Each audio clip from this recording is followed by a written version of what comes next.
Chapter 258. Awake. Yundong looked down at the child in the waiter's arms. She took the child and said to the waiter, "Please help me find a doctor from the Huimin Medical Center next door. I'm worried that this child has been drugged by them." The waiter nodded repeatedly and turned to run. "I'll go now." The shopkeeper, who had been silent all this while, also said, "Till get someone to find the officials." "Miss, don't worry.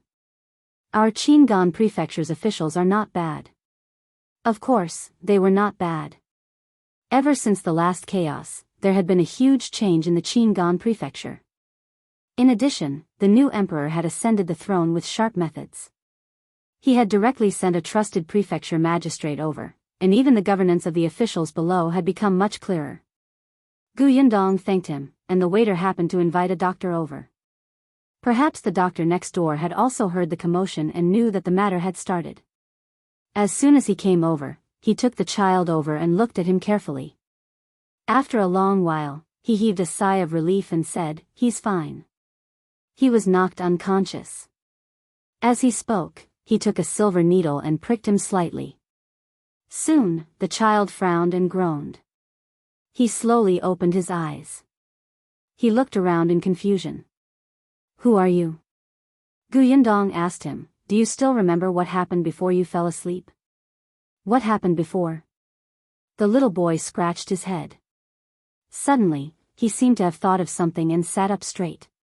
"Bad people were trying to catch me." Yundong pointed at the tall and thin man. "Was that him?" When the child saw this, he immediately hid in Yundong's direction. "It's him. He took me away when my sister Liang was buying me candy. He didn't care when I cried and even hit me." As he spoke, his body could not help but tremble violently. When everyone heard this, they were certain that this man was a kidnapper. The few people holding him stared at him tightly to prevent him from escaping. The waiter said to the child, "You've met a kidnapper. Fortunately, this girl saw that something was wrong and saved you. Otherwise, you wouldn't know where you would be sold." The child was stunned. When he looked at Yundong again, his eyes sparkled. "Thank you, sister." "You're welcome." Yundong stroked his head. He seemed to be about the same age as Yunshu. Although it had only been more than 10 days since she left Yongfu village, she still missed him and Yunka. "Your sister Liang must be very anxious when she saw that you were gone. Where did you buy candy and split up?" The child shook his head. "I don't know either. I just remember." Before he could finish speaking, a commotion came from outside the inn.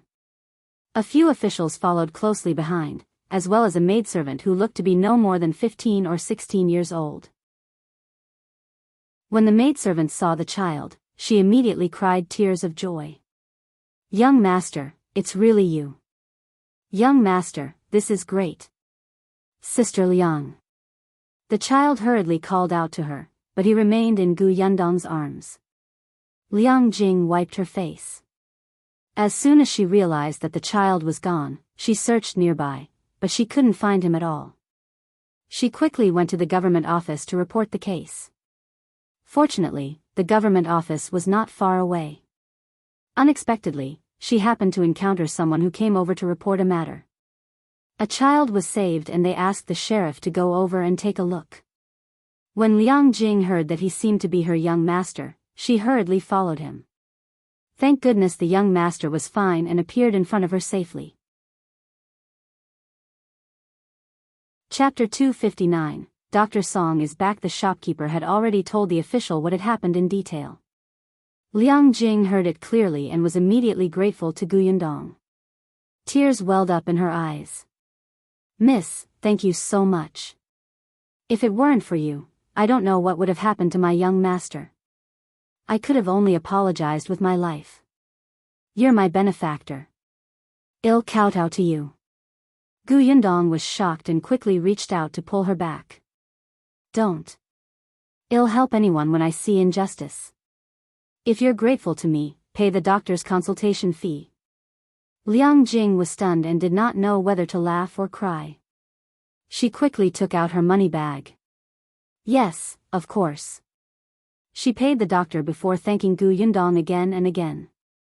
The leader of the officers also laughed out loud. Miss, you're right. When you see injustice on the road, you have a chivalrous heart. This time, not only does this child's family have to thank you, but we also have to thank you. You don't know, a few days ago, on the night of the Lantern Festival, kidnappers appeared to specialize in abducting children. These few days, we've been looking for them. We've finally found these bastards. As he spoke, the officer kicked the tall and thin man hard. Bastard, you still dare to glare at me. Previously, someone reported that the kidnapper had a mole on his nose. This person is you, right? Come back to the office with us and tell us where the other children are. Let's go. The official waved his hand. And the few of you, don't shout that you're innocent. Well, know if you're innocent when you go to the government office. Take them away. Then, he said to Gu Yundong, Miss, are you coming too? Gu Yundong thought about how she still had to wait for Dr. Song and Madame Yang was alone upstairs. How could she leave in peace? She knew that it would take a lot of time for witnesses to record their statements in the modern world, let alone here. They would probably have to argue repeatedly. After thinking for a moment, she said to the officer, I'm really sorry. I can't leave this place now. The waiter saw what happened just now. Can I ask him to make a trip on my behalf? You can ask him if there are any details you need to know. I'm staying in this inn. If there's anything that needs my help, I'll go over. The officer saw that she was in a difficult position and thought about it. He felt that it was not a big problem, so he nodded. All right. Then, he left with the kidnappers. As the victim, the child was also carried by Liang Jing.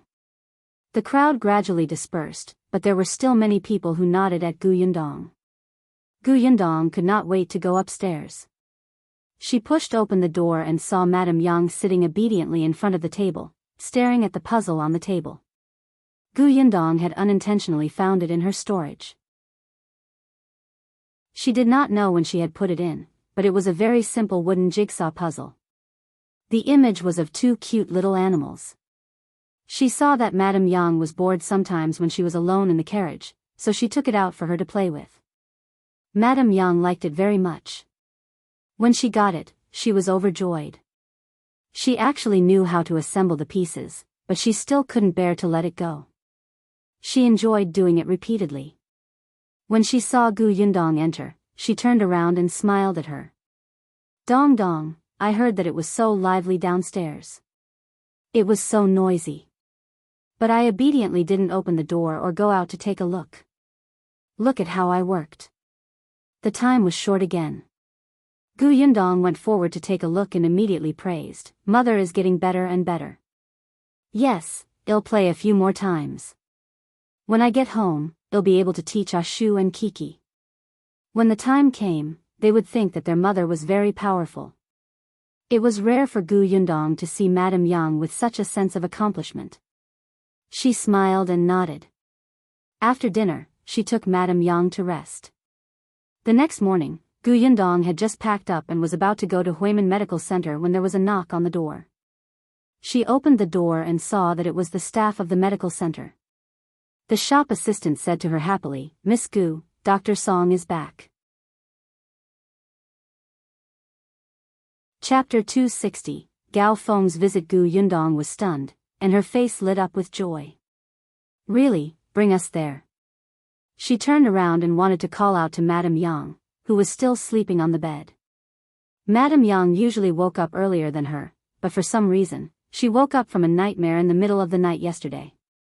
She called out to Gu Dajiang, and it was almost dawn before she fell asleep again. The shop assistant hurriedly said, Miss Gu, our shopkeeper said that Dr. Song seemed to have come back to get the medicine. I don't know when he will leave.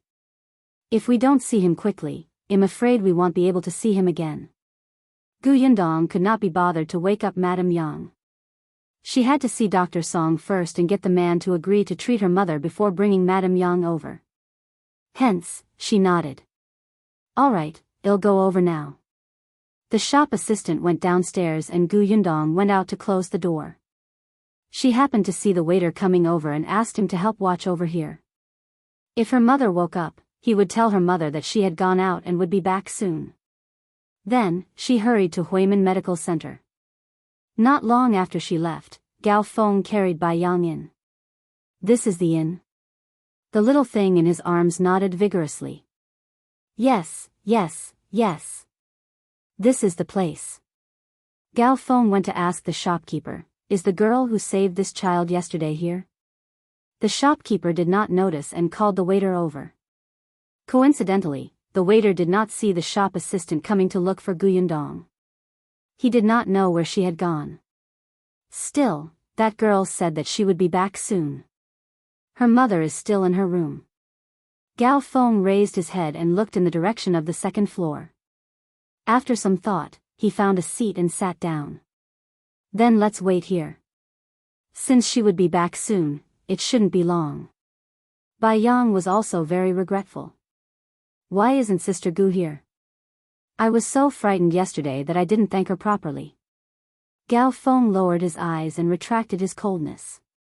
He patted his head gently. It's fine.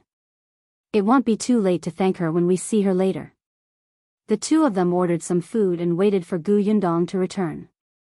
Meanwhile, Yundong was following shopkeeper Chao to the backyard. Dr. Song is looking for herbs in the pharmacy in the backyard. I'll go in and ask him later. Wait outside. After all, he had accepted a bag of white sugar. Shopkeeper Chao was still very friendly. Yundong nodded and stopped at the entrance of the pharmacy. Shopkeeper Chao went in alone and saw Dr. Song frowning as he looked at the herbs in his hand. Dr. Song, there's a girl outside who came all the way from the Xianxia prefecture to look for you. She wants you to treat her mother. Song Dajiang lowered his head as if he did not see or hear Shopkeeper Chao.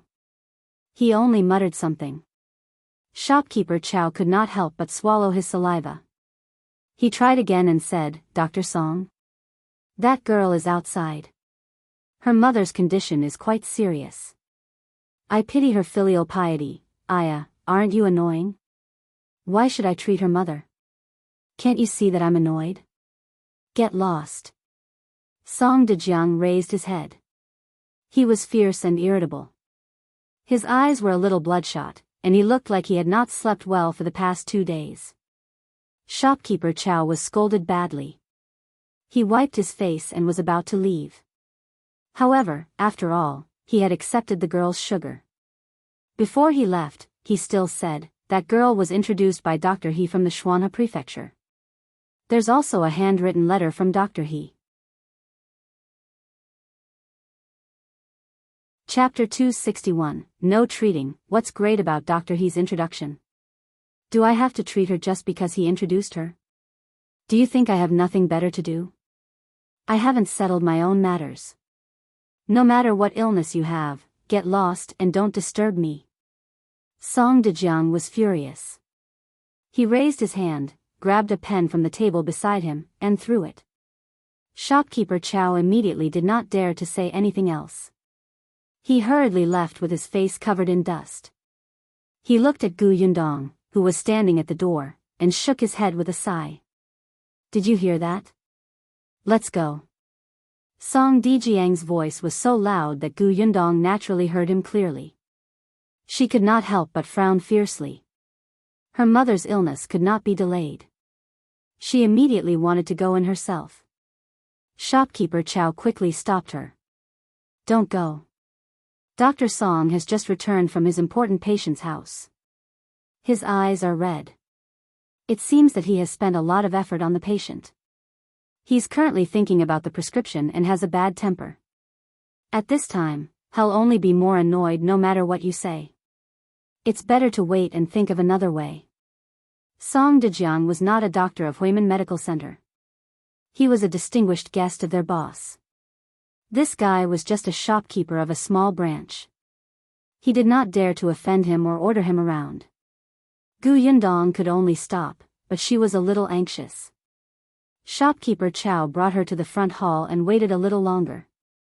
Later, when Dr. Song was in a better mood, he might treat her mother. Yundong simply sat in a corner of the clinic, but her eyes were fixed on the exit of the backyard, afraid that Dr. Song would leave again. How could she get him to agree? Should she just kidnap him? No, no, what if this old man got angry and stabbed her mother to death with a needle? Money? Dr. Song didn't seem to lack money. White sugar. It could be used. And, as a doctor, what attracted him the most were probably medical skills and herbs. It was a pity that she did not know medicine. As for medicinal herbs, Yundong's eyes were empty. Actually, she was rummaging through the spatial storage. After she dug out a pile of Western medicine, she sighed secretly. As she was thinking, Dr. Song suddenly rushed out with a smile on his face. Yundong hurriedly stood up and ran over. Dr. Song, please wait. I can't wait. Song Dajiang waved his hand without looking back and ran out in large strides. Yundong was so angry that she almost laughed. She did not expect this old man to be so fast despite his old age. She wanted to follow, but shopkeeper Chao came over to stop her. Yundong took a deep breath. Shopkeeper Chao. I don't think I should give you white sugar. Shopkeeper Chao laughed dryly. Miss Gu, listen to my advice. Don't get into trouble at this time. From the looks of it, Dr. Song must have thought of the prescription and is going to treat his patient. If you stop him at this time, he will definitely be angry. Don't worry, Dr. Song didn't take his things with him. He will still come back. Yundong pursed her lips and did not chase after him. I'll have to trouble shopkeeper Chao to inform me when the time comes. Of course, of course. Shopkeeper Chao nodded repeatedly. Yundong glanced at him and was about to leave when she suddenly thought of something. She turned her head and asked him, what does Dr. Song like? Shopkeeper Chao understood when he heard that. This was to suit his taste. However, he was really not too sure about this. After all, he had only met Dr. Song a few times and had only interacted with him for less than 4 hours. There was nothing he could do. Yundong wanted to vomit blood. She turned around and returned to the inn. Chapter 262, Little Sun and Little Moon. When the waiter saw her, he quickly ran over. Io, Miss Gu is too unlucky. What is it? Didn't you save that child yesterday? Today, an uncle brought him here to thank you. He sat in the hall for a while and just left. An uncle? Yundong immediately thought of Uncle Gao. It could be seen that he was cold on the outside but warm on the inside. The last time she saw him, he immediately became gentle when facing a child. It was not surprising that he would come to thank her in person. Yundong said to the waiter, if they come again, tell them not to be so polite. It's nothing. Sure thing. Only then did Yundong go upstairs and bring Madame Yang out for dinner. At this moment, Feng was still on a carriage not far from the inn. When he saw Song Dajiang lift the curtain and come up, he hurriedly went forward and asked, do you have the prescription? Song Dajiang nodded repeatedly and laughed loudly. He took out a bag from his pocket. I was really blind. I was stuck in a dead end. If I hadn't seen this in the pharmacy, I wouldn't have thought of it. Let's go back and try. Feng poked his head over to take a look. It was the bag of white sugar that shopkeeper Chao had hidden tightly. Sugar? Could this cure disease? Song Dajiang nodded. Actually, I don't have to use white sugar, but this little thing gave me an idea and enlightened me. Moreover, this sugar is thin and white. It's rare. I should give this to Little Bai.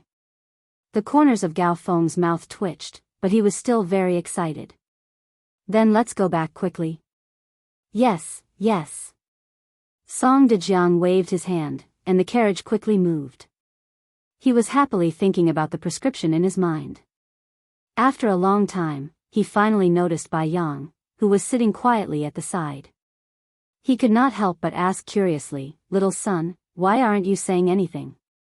Are you unhappy that there's a prescription for your uncle's illness? Of course I'm happy. Bai Yang immediately retorted, but he quickly sighed again. But I didn't see Sister Gu today. Oh, the sister who saved you when you went out with Liang Jing to buy candied plums for your uncle yesterday? Yes. Bai Yang sighed faintly. Song Dajiang waved his hand. It's fine. You'll meet her again if you don't see her this time. Didn't you say that she has something to do in Qingyuan Prefecture and won't leave for the time being?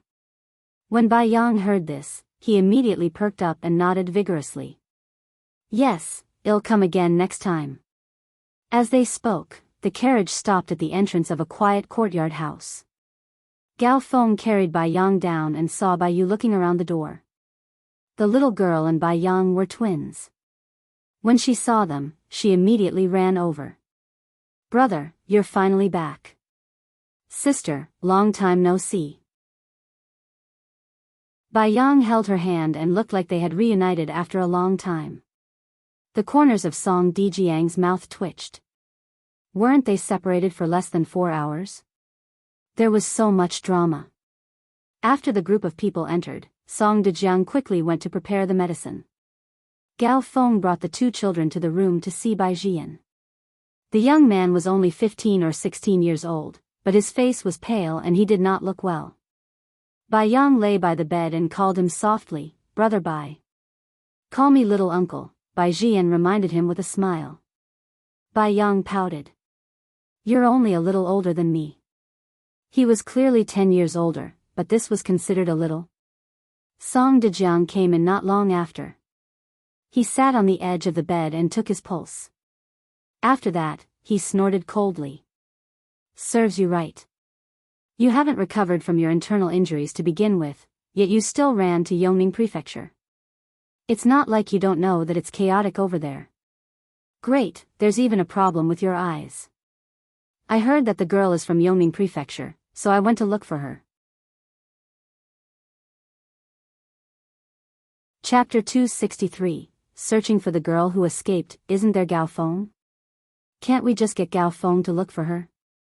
Song Dajiang snorted coldly, thinking that he was just messing around. Bai Jian coughed slightly. It's true that I didn't consider it carefully. It's just that I was a little anxious at that time, so I couldn't care less. Moreover, my internal injuries had already recovered a lot. I didn't expect it to relapse after this trip. It was easy for him to admit his mistake, so Song Dajiang did not say anything else. He only muttered, You also said that the girl fled all the way from Yongning Prefecture. There are always accidents on the way. What if she... Before Bai Jian could say anything, Gao Feng shook his head firmly. There won't be any accidents. That girl is soft on the outside but tough on the inside. Although I've only spoken to her a few times, it can be seen from the fact that she can kill someone without hesitation. She's the kind of person who can be safe in a chaotic world. Song Dajiang glanced at him. You quite admire this girl. It's a pity that I only thought that we met by chance and wouldn't interact with each other in the future, so I didn't ask her name and background. If I knew more, I might be able to find her sooner. Bai Jian shook his head. On the way to escape, it's a big taboo to talk too much. She might not tell you the truth. If nothing unexpected happens, that girl will most likely come to Qingyuan Prefecture. Unfortunately, Qingyuan Prefecture is in chaos. It's hard to say where she will go. Song Dajiang saw that the 2 of them were shaking their heads and the 2 younger ones were sighing faintly. He could not help but twitch his lips and ask softly, Then have you ever thought that perhaps, that thing is not with that girl? Of course, they had thought about it, but, at least for now, she's our only lead. Alright, they could only continue searching. Song Dajiang went out again and began to concoct medicinal ingredients. Before finding the target, he had to have a healthy body. Meanwhile, Yundong waited in the inn for another 2 days. Just as she was about to get impatient, there was a knock on the door. Yundong was sitting by the window and staring downstairs.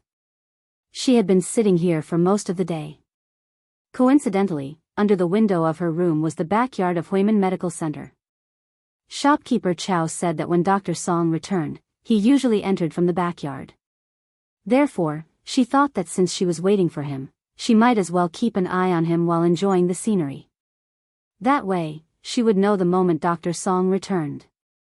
When there was a knock on the door, Madame Yang stopped compiling the puzzle and looked at Gu Yundong. Dong dong, is it time to eat? Mother, continue working on the puzzle. I'll go take a look. Gu Yundong had not done much for the past 2 days and was a little lazy. She hesitated for a moment before the knock on the door suddenly became louder. She even heard a gruff voice. I thought you said she was in her room. Then, the waiter's voice sounded. Yes, she didn't go out. Previously, she even instructed me to bring dinner upstairs later. Then, he called out softly, Miss Gu, Madam Gu, are you there? Coming. Why are you rushing me? Gu Yundong frowned. She suddenly increased her pace and opened the door. The hand that was about to knock on the door again almost hit her face. Fortunately, the man stopped in time and lowered his hand. However, when Gu Yundong saw who it was, her originally impatient expression was instantly replaced with surprise. Chapter 264. Forget it, I need something from you. The next moment, Gu Yundong was suddenly hugged. Sister Gu, I finally see you again.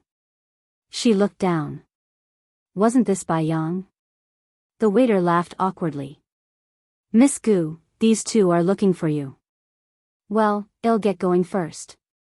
With that, he quickly slipped away. Gu Yundong brought them inside and closed the door. She looked at the old man standing there. Dr. Song, why are you with Dajiang? Song Dajiang was slightly stunned and blinked. You know me? Gu Yundong was speechless. She forced a smile on her face. 2 days ago, I went to the medical center to look for you. I wanted you to treat my mother. When shopkeeper Shao went to look for you, didn't he say that there was a mother and daughter who had come all the way from Shuanha Prefecture with Dr. He's reference? Song Dajiang was speechless. F***ck, was she the one who was scolded badly by him back then? Oh no, oh no, oh no. Little son said that this was his savior? Song Dajiang's heart was in turmoil, but there was no change in his expression. He even frowned slightly and pondered. There's such a thing? Miss, did you get the wrong person? I didn't go back to Huimin Medical Center 2 days ago. Did shopkeeper Shao trick you? Gu Yundong immediately choked. Who would believe you? How could I have recognized you at a glance today if you hadn't returned to the clinic? On the other hand, Dajiang could not help but blink in confusion. Grandpa Song, didn't you go back to the medical center to get the herbs and white sugar 2 days ago? Song Dajiang instantly had the urge to go up and cover his mouth, but that would ruin his image. He immediately frowned and thought hard. Really? I can't remember clearly. I'm too old, so my brain isn't very good. Moreover, I hadn't slept for 2 days at that time. I was in a daze. Alright, let's not talk about the past. Didn't you specially ask me to bring you over to meet your sister Gu today? Since you've seen her, I'll go back first. Gu Yundong felt as if she had seen a split personality. She looked at Song Dajiang and thought of the irritable and bad-tempered Dr. Song 2 days ago. It was as if she had seen a different person. However, Dajiang's gaze was quickly diverted by him. He immediately waved his hand. Alright, Grandpa Song, you can go back first. Goodbye. Seeing that Song Dajiang was about to leave, Gu Yundong hurriedly said, Dr. Song, please wait. I really don't remember what happened 2 days ago. You can't blame me. Song Dajiang turned around and defended himself righteously. Dajiang nodded in agreement. Sister Gu, what Grandpa Song said is true. His memory is especially bad now. He ate my brother's white sugar yesterday and forgot about it 2 hours later. Song Dajiang, Gu Yundong raised her head and looked at him meaningfully. Don't you feel guilty for lying to a child? Forget it.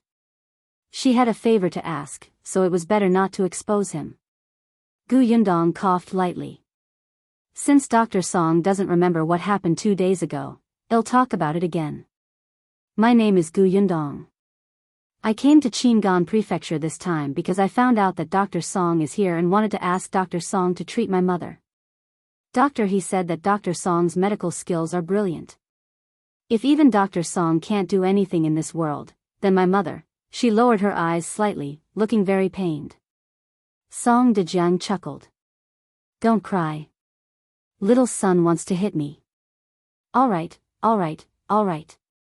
Let me see. Where's your mother? Yundong pointed at the person who had already put away the puzzle and was sitting quietly by the window. She wanted to ask Song Dajiang if there was something wrong with his eyes. Didn't he see such a big person? Forget it. She had a favor to ask of him, so it was better not to poke at his scars. Chapter 265, Treating Madame Yang. Song Dajiang coughed lightly and sat opposite Madame Yang. He said to her, "Give me your hand. I'll take your pulse." Madame Yang looked at Yundong, who nodded. She slowly and carefully reached out her hand, but she still looked uneasy. How could Song Dajiang not see that there was something wrong with her? His expression immediately turned serious. He closed his eyes slightly and took her pulse quietly. After a while, he stood up and walked behind Madame Yang to look at the back of her head. Madame Yang almost jumped up in shock. It was only when Yundong walked to her side and hugged her that she calmed down. Song Dajiang asked a few more questions. Most of them were similar to what Dr. He had asked back then. However, his emotions were not as intense as Dr. He's. Yundong was a little nervous. Can my mother's illness be cured? It's hard to say. Song Dajiang sighed. Yundong's heart skipped a beat. What's the problem? I can give her acupuncture once, but at most, I can maintain her current state and not let her condition worsen. However, if she wants to be cured, she needs a medicine to soak the silver needles for 2 days. I'll then inject them again to cure your mother's illness. What medicine? It's a medicine called Bimusi. It's not easy to find. She had never even heard of Bimusi. Yundong pursed her lips. If even Song Dajiang said that it was not easy to find, it must be very rare. What does it look like? Where does it usually grow? Do you know where to buy it? No matter what, there was still hope. At most, she would just spend more time searching. If it was really as Song Dajiang had said, that he could stabilize his mother's condition and not let it endanger her life, then at least she would not have to worry so much. Coincidentally, Song Dajiang had a medical book with him. On it were records of Bimusi. He took it out and handed it to Yundong. Take a look. Bimusi's appearance and features are drawn on it. Then, he looked around and asked her, the blood clot in your mother's brain is starting to spread. Do you want to treat it now or in the future? Now, of course. Since it had spread, the sooner the better. Song Dajiang nodded. Alright, let's go to Huimin Medical Center. It's too noisy here and it's not conducive to treating the disease. Okay. Yundong put the book away and followed Song Dajiang and Bai Yang downstairs with Madame Yang. Shopkeeper Chao did not seem to be around. Only the waiter saw them. When he saw Song Dajiang and Yundong enter together, he was surprised. It was not until Song Dajiang instructed him to prepare some things that he turned around and went to work. Song Dajiang brought them to the backyard. There was also a consultation room there. It was specially prepared for patients who were not convenient to be treated outside. There was no one there now, so Song Dajiang could use it. After the waiter brought the hot water, cotton cloth, and oil lamp, Song Dajiang asked him to help guard the door with Bai Yang and not let anyone disturb them. He had originally planned to let Yundong stay outside, but Madame Yang seemed to be unable to leave her. Song Dajiang cleaned his hands. The moment he picked up the silver needle, he immediately became different. Yundong was more at ease with Dr. Song. Madame Yang closed her eyes and leaned against Yundong without moving. After an unknown period of time, Yundong's hand stiffened slightly. Dr. Song put away the silver needles and said to Yundong, "All right, bring your mother back to rest." There won't be a problem if we do it again tomorrow. Yes. Joy flashed across Gu Yundong's face as she went to open the door. Before she could take a step forward, Bai Yang pounced on her. Sister Gu, I remember now. I've seen Bai Muzi before. Song Dajiang's expression changed drastically. He suddenly took a step forward. Little troublemaker. Shut up.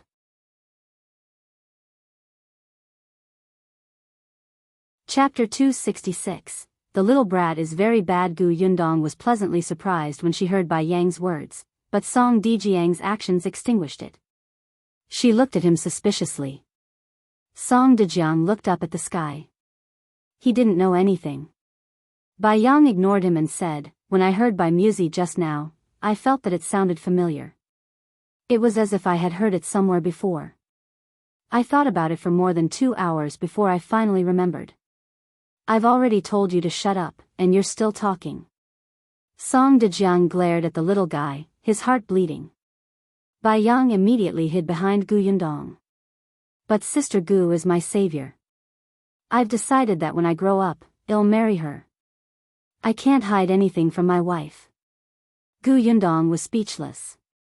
Wait, what did you decide on your own? Did she agree? Song Dajiang was speechless. He had to quickly tell Bai Jian that his nephew was engaged to someone else, and it was an old woman who was many years older than him. Gu Yundong decided to try her best to ignore Bai Yang's words. In order not to let him treat this matter as a love token in the future, she felt that it was better not to get any information from him. Therefore, she looked at Song Dajiang very sincerely. Dr. Song, since you've already said this, can you tell me the truth?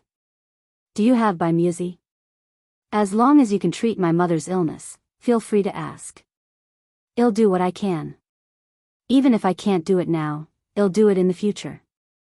Song Dajiang felt a headache coming on. He glared at Bai Yang fiercely and turned to return to his room. Now that things have come to this, I'll tell you. Gu Yundong quickly followed him happily, but Song Dajiang's next words were like a bucket of cold water.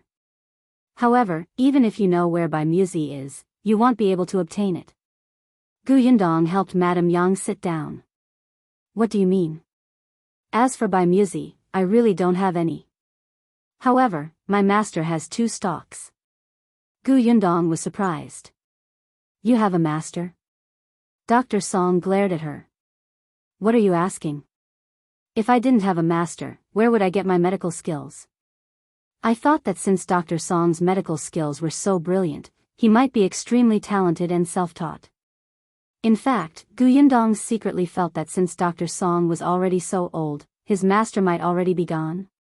Song Dajiang felt comfortable with her flattery and was about to humble himself.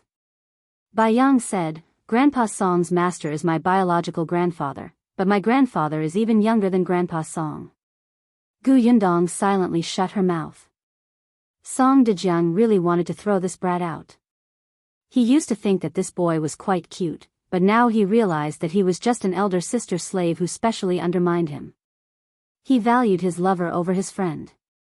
This brat was very bad. Song Dajiang was a little embarrassed and angry as he looked at Gu Yundong, who was trying her best to hold back her laughter. So do you want Bai Muzi or not? Yes. Gu Yundong quickly sat up straight. Then, she frowned.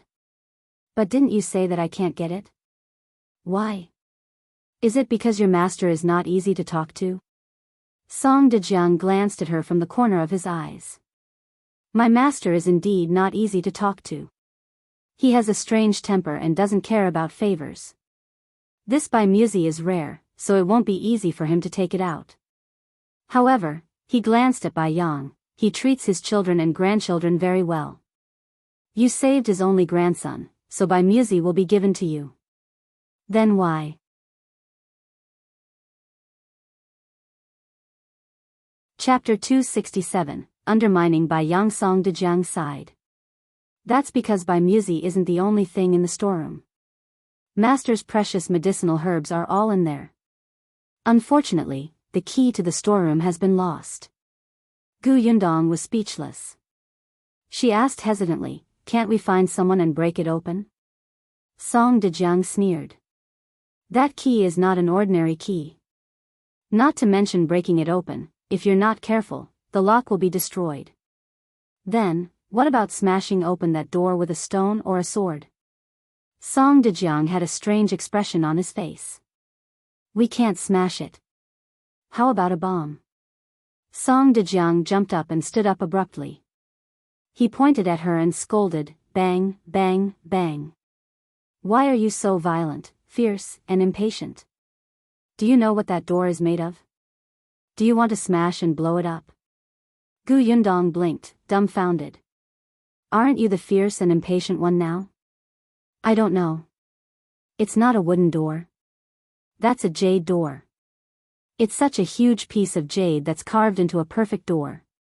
Any damage will take my master's life, do you know that? For a Bai Muzi, you actually want to destroy the jade door passed down by the Bai family's ancestor. Your conscience has been eaten by a dog. Song Dajiang cursed, scaring Madame Yang so much that she wanted to pick up the teapot beside her and smash it on his head. However, Dong Dong had said that if the other party didn't make a move, she couldn't make a move either. This was called not making a move until the enemy did. However, she still silently grabbed the teapot. Yundong was also a little surprised. The entire door was made of jade? The Bai family was so rich. Bai Yang whispered into her ear, that door isn't big. Even my uncle Gao has to bow when he enters. However, Grandpa Song doesn't need to, but the storeroom is very big.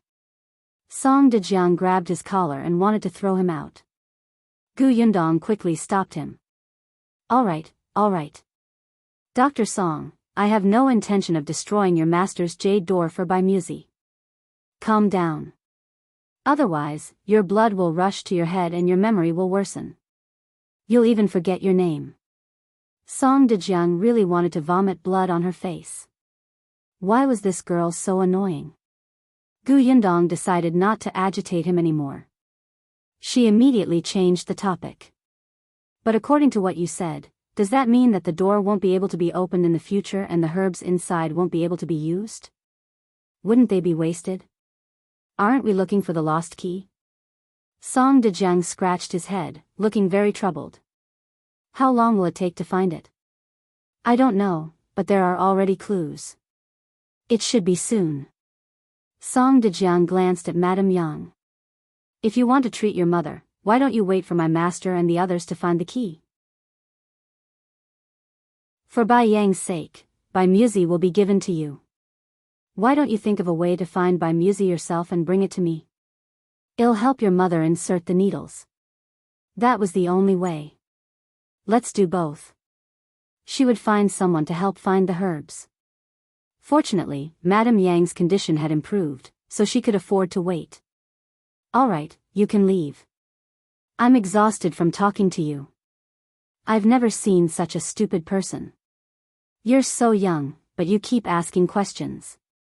Song Dajiang waved his hand impatiently. Yundong slowly exhaled. Forget it, she had a favor to ask. It was better not to make a move. She would just treat it as self-cultivation. She respected the old and loved the young. She was considerate of his old age and poor memory. Smiling, Yundong took out the teapot from Madame Yang's hand and placed it back on the table before pulling her out. Song Dajiang thought that he had finally sent her away and did not have to worry about Bai Yang undermining him anymore, so he went to open the door eagerly. Unexpectedly, the moment he opened the door, he saw a figure running over angrily.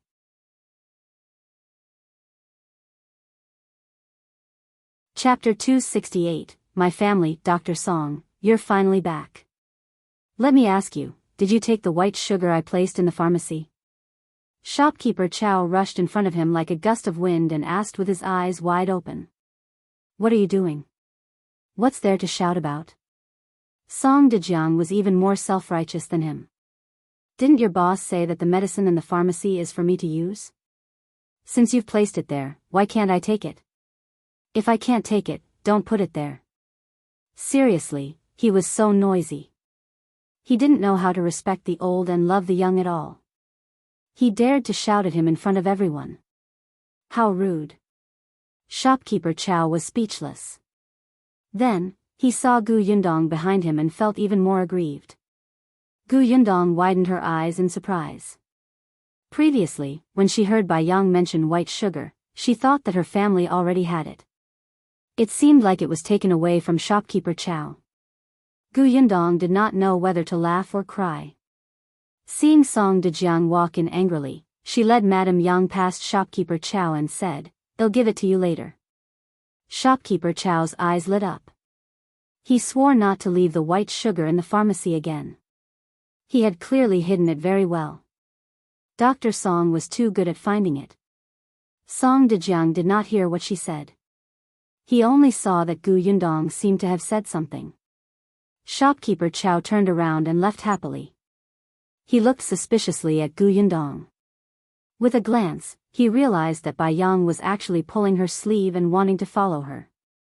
This little ingrate. Song Dajiang decided to ignore him and instructed Gu Yundong, "Send him back later." Okay. Then Dajiang left happily with Gu Yundong. After returning to the inn, Gu Yundong let Madame Yang sleep. It seemed that after the acupuncture, she felt sleepy. Gu Yundong then brought Dajiang downstairs for dinner and asked him about the Bai family. "Is your grandfather's medical skills better than Dr. Song's?" Dajiang nodded. "Of course. My grandfather started studying medicine when he was 3 years old.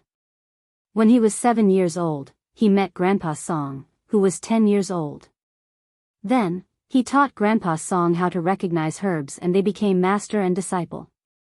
Gu Yundong wanted to laugh. So there was such a relationship. "Where's your Uncle Gao? Why didn't he bring you here today?" Dajiang took a bite of the drumstick and said, "My brother Bei's illness is already cured. He left Qingyuan prefecture to do something. That Gao Feng was quite busy." "Then where is your home?" Dajiang shook his head. "Brother Bai said that we can't tell anyone about this. However, if Sister Gu marries me in the future, you will be a member of our family. You will know when the time comes. Forget it." Pretend she didn't ask. Then, she asked a few more questions. However, Dajiang was still young. It was either he did not know, or he could not say. His answers were all to ordinary questions. After the two of them finished eating, Gu Yundong wanted to send Dajiang back. He seemed to be unwilling. However, he also knew that it was not good for unmarried men and women to be together for too long, so he went back to Huimin Medical Center obediently. Later, Baijian would ask the coachman to pick him up. He still had to go back. Gu Yundong heaved a sigh of relief. Were children nowadays so scary? Did they know too much? Yunshu was not like this. He was only thinking about studying. At most, he was worried that his family might not have money.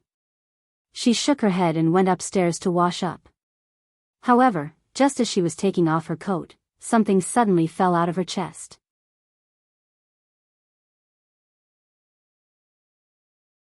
Chapter 269, Split Personality. Gu Yundong picked it up and realized that it was the medical book that Dr. Song had given her during the day. She flipped it open and took a look. Although it was a medical book, it was actually a book that introduced medicinal herbs. The explanation was very detailed.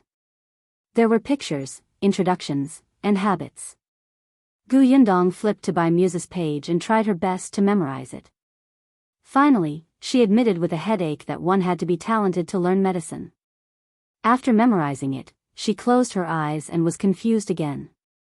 After some thought, she took out a pen, ink, paper, and inkstone from her space. Ever since she settled down, she had started to learn how to write with a brush. Now, she was gradually getting better. She had copied down all of Bai Muse's descriptions, including the appearance of the medicinal ingredient. After copying, she thought about it. Since she couldn't sleep, she might as well copy the other medicines in the book. Song Dajiang threw the medical book to her. He definitely didn't mind her looking at the rest. She would copy it once as if she had read it once to deepen her impression. Tomorrow, she would ask if the copy could be taken away. If not, she would give this book to Dr. Song. Yundong calmed down, put the oil lamp closer, and began to write. The medical book was not very thick. It was still dark when Yundong finished copying it. Then, she sadly realized that she had already forgotten the names of the medicinal herbs on the previous page. Damn it, what the hell? She closed her book. She had already given up.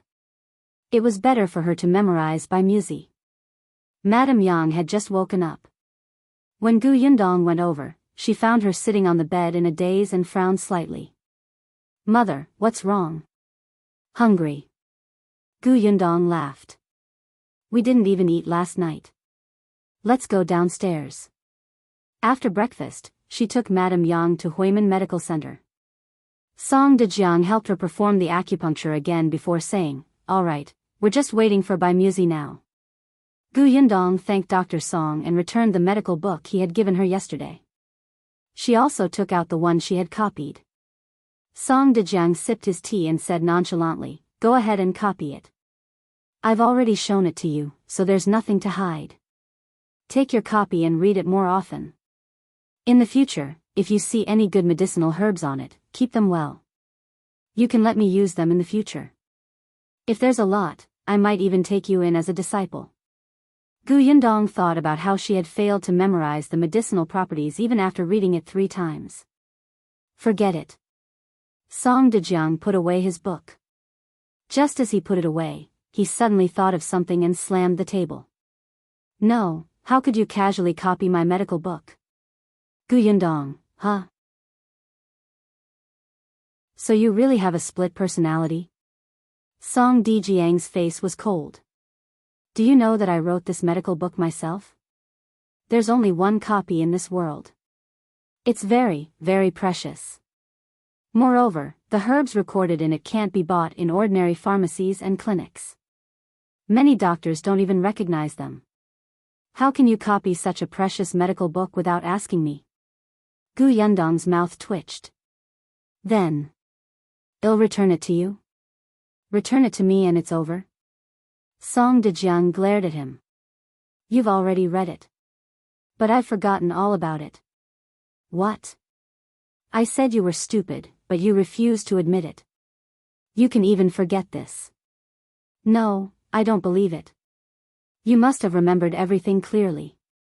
Perhaps if you return this book to me now, you can go back and make another copy. Yundong felt that if it was not necessary in the future, she should interact less with this fellow with a split personality.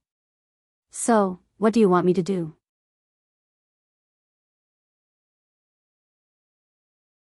Chapter 270, The Peak of Life. Dr. Song snorted and touched his chin as if he was thinking. After a while, he said, you took someone else's things, so you definitely have to pay something. Alright, I'll give you money. How much do you want? Oh right, I'll also give you my mother's consultation fee. Song Dajiang was furious. Who wants your stinky silver? What do you take me for? I treated your mother to help Bai Yang return your favor. Besides, how can my precious medical book be bought with money? Yundong was about to go crazy because of this lunatic. Her patience was completely gone. Then what do you want? What do you want me to pay? Tell me quickly. Then give me 2 caddies of white sugar as a token of appreciation. Song Dajiang looked proud. Huh? Yundong almost choked on her own saliva. What? If you can give some to Chao, can't you give some to me? Song Dajiang had almost tortured the guy to extract a confession last night. He had finally gotten shopkeeper Chao to tell him what Yundong had mysteriously said to him that made him leave happily and not pursue his responsibility. Only then did he know that the bag of white sugar was actually from her. Yundong was speechless.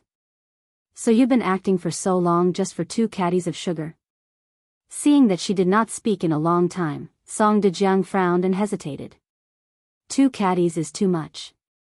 Then forget it. Just 1 caddy. That's not a high requirement, right? Yundong still did not speak. Song Dajiang couldn't help but say, you must have 1 caddy, right? If you really don't have it, can't you just give me Chao's? Anyway, you don't owe Chao a favor. You owe me one. If you think you can't go back on your word, then give it to him. Give him one tail. Anyway, you didn't agree to give much. Dr. Song, do you like sweet food? Gu Yundong finally asked after thinking for a long time. Song Dajiang refused to admit it. I don't. Gu Yundong raised her eyebrows and did not keep him in suspense. Alright, I'll give it to you. Dr. Song, wait here for a while. Help me take care of my mother. I'll be back soon. Okay, no problem. Gu Yundong went to the inn. When she came out of her room, the cloth bag in her hand was a little heavy. Song Dajiang was pacing back and forth in the room. When he heard footsteps, he quickly went up to her. Gu Yundong placed the cloth bag on the table and held a bowl in his other hand. Song Dajiang was stunned. What is it? Open it and take a look. Song Dajiang felt like something was going to explode, but he still couldn't control his restless hands and opened the cloth bag. Then, his pupils suddenly constricted, and the hair on his body seemed to have exploded. Sugar, sugar, sugar, sugar. He had not thought about it at all. After all, he was certain that Gu Yundong would only give one caddy of candy. But here, there were 10 caddies, right? Where did this girl get so much? Didn't they say that it was very difficult to buy it in the capital? These are all for you. You refused to accept my mother's consultation fee, so I had no choice but to replace it with this. Gu Yundong lifted the lid of the bowl at the side. This is candy. I made it myself. It's sweet and delicious. You can try it. Song Dajiang took a look and stuffed a candy into his mouth. It was so delicious that he wanted to cry. It was fragrant and sweet. He felt that his life had reached its peak. Gu Yundong asked him, how does it taste? Song Dajiang nodded calmly. It's all right. Then eat slowly. I'll bring my mother back to rest first. Song Dajiang still nodded. However, as soon as she went out, he instantly stuffed 2 fruit candies into his mouth. Then, he sat on the ground with the bag of sugar in his arms, tears streaming down his face. He was too excited. There was so much white sugar. He did not have to secretly eat others anymore. The heavens had treated him well. By the way, there's one more thing, Gu Yundong suddenly returned. Song Dajiang stood up in a second and forcefully controlled the expression on his face.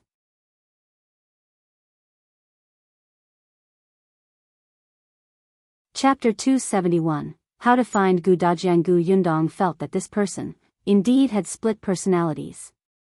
This was probably because doctors could not treat themselves.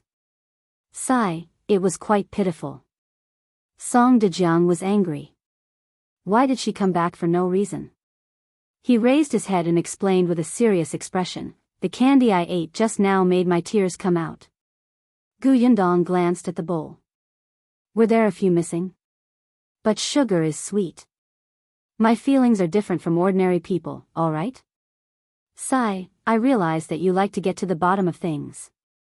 Do you know that you're very unlikable like this? Gu Yundong was enlightened. I will definitely learn my lesson and strive to correct it. All right, whatever you say. As long as you're happy. She respected the old and loved the young. Only then did Song Dajiang brush off his clothes and ask her unhappily, what else is there?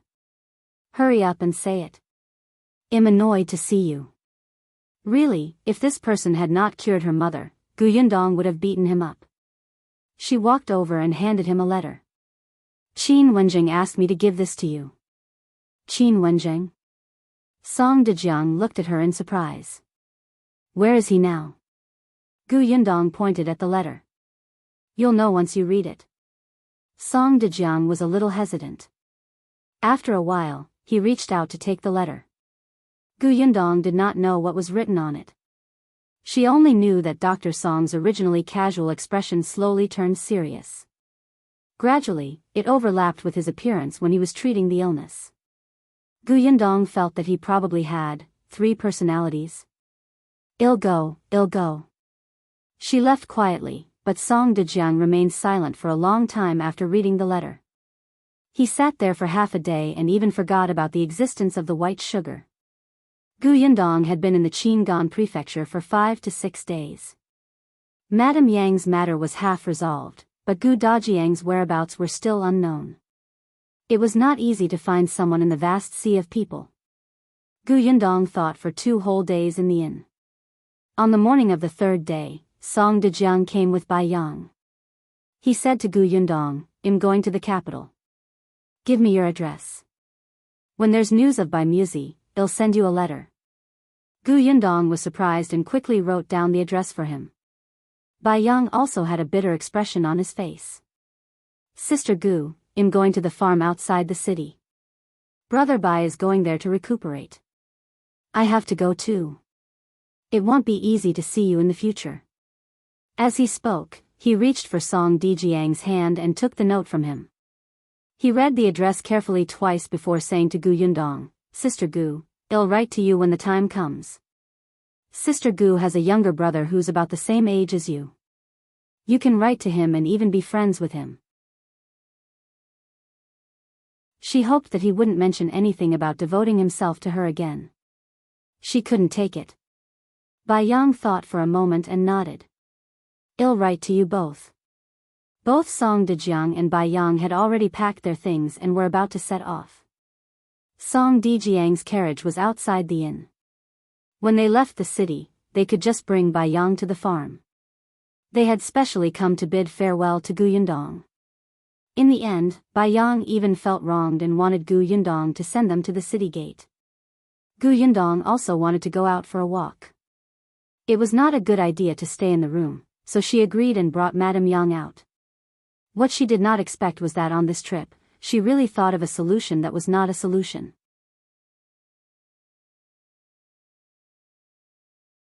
Chapter 272, Puzzle. After sending Dr. Song and the boy back, Gu Yundong passed by the notice board at the city gate and could not help but narrow her eyes. There were 2 soldiers standing in front of the notice board. There were notices and decrees posted on it that the officers were announcing to the commoners, but not many people were looking at them. However, there was a wall not far away that was surrounded by many people. Gu Yundong did not notice it when she entered the city. She brought Madame Yang over and asked the people beside her. Only then did she know that this was considered a civilian notice board. There hadn't been any in the past. It was announced a few months ago after the new prefecture magistrate took office. Ever since the chaos, many people had been separated from their families. Some people asked about their families' whereabouts, and some posted all kinds of news on the streets and alleys. When the new prefecture magistrate arrived, he saw many notices on the wall. He was planning to reorganize the Qingyuan prefecture boldly. The environment on the street was naturally very important.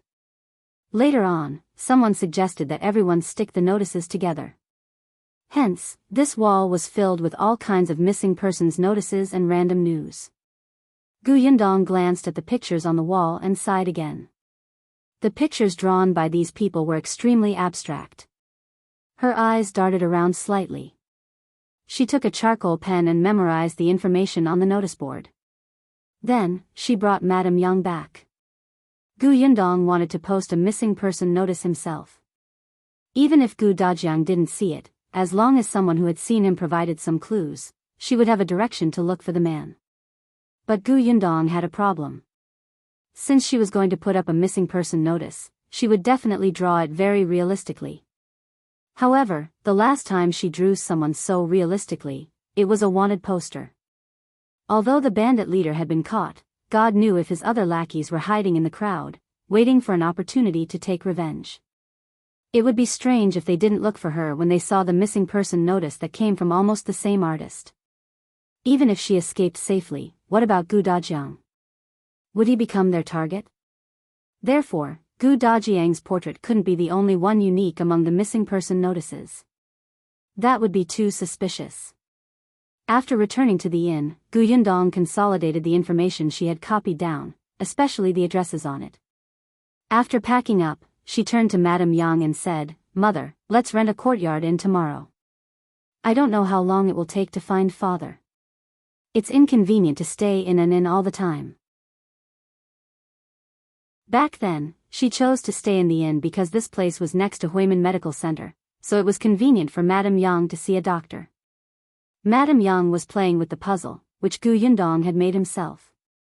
After all, although the previous one was also a wooden puzzle, be it the image or the material, it was different from this era. She coaxed Madame Yang to get her a more difficult one, so she found a thin wooden board and drew 2 cartoon children on it. Those 2 children were Yunshu and Yunka. Then, she cut them into many pieces. Madame Yang liked it very much. Every time she finished the puzzle, she could see the 2 children. She almost forgot to eat and sleep.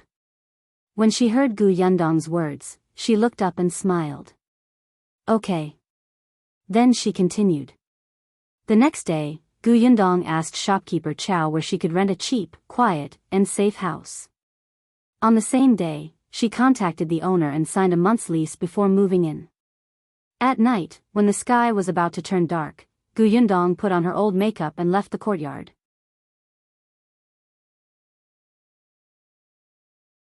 Chapter 273, Drawing Portraits for Others. She sent Madame Yang to Huimin Medical Center in the afternoon, but Gu Yundong was still worried about leaving her alone in the newly rented courtyard.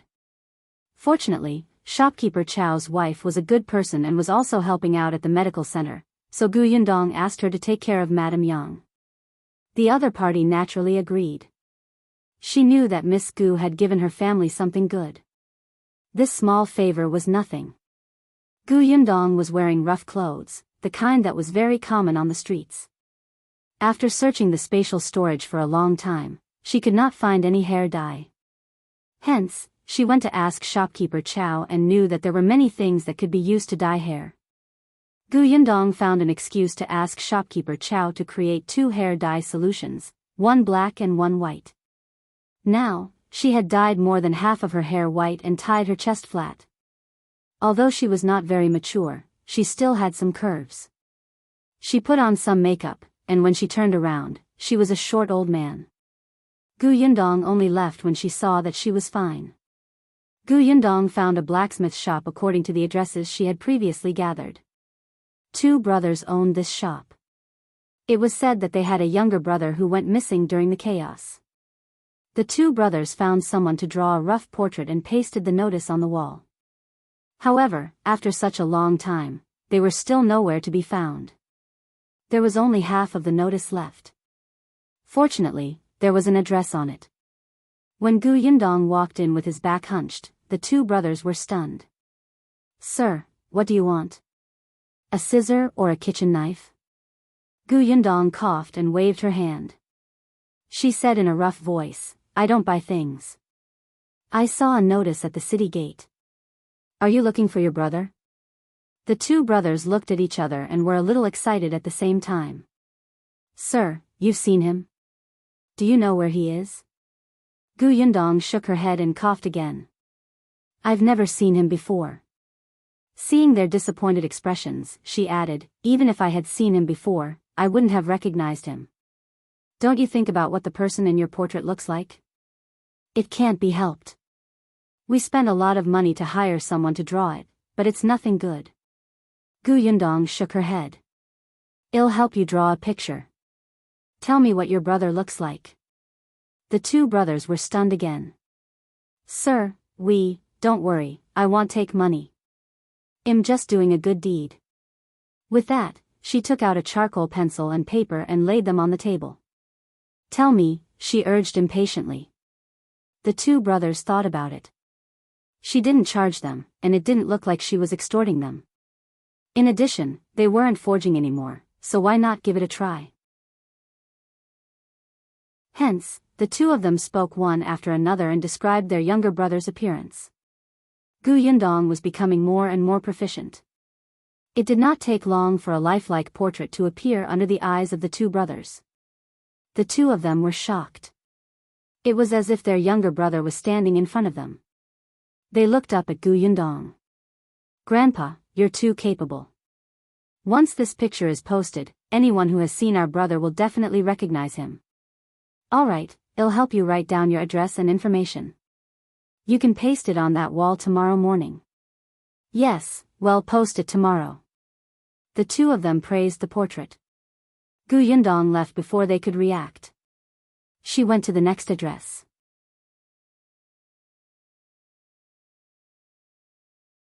Chapter 274. Someone at home. That family was quite well off and had a few servants.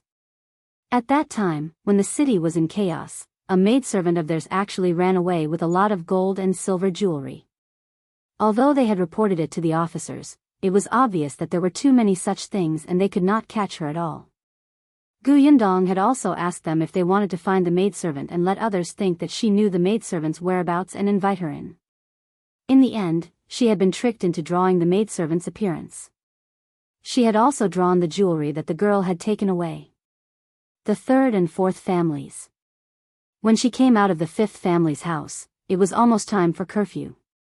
She quickly washed off the makeup on her face, put on a hat to cover her white hair, and went to Huimin Medical Center to fetch Madame Yang home. Fortunately, the sky was dark and she was in a hurry to leave. Shopkeeper Chao's wife did not notice anything strange about her.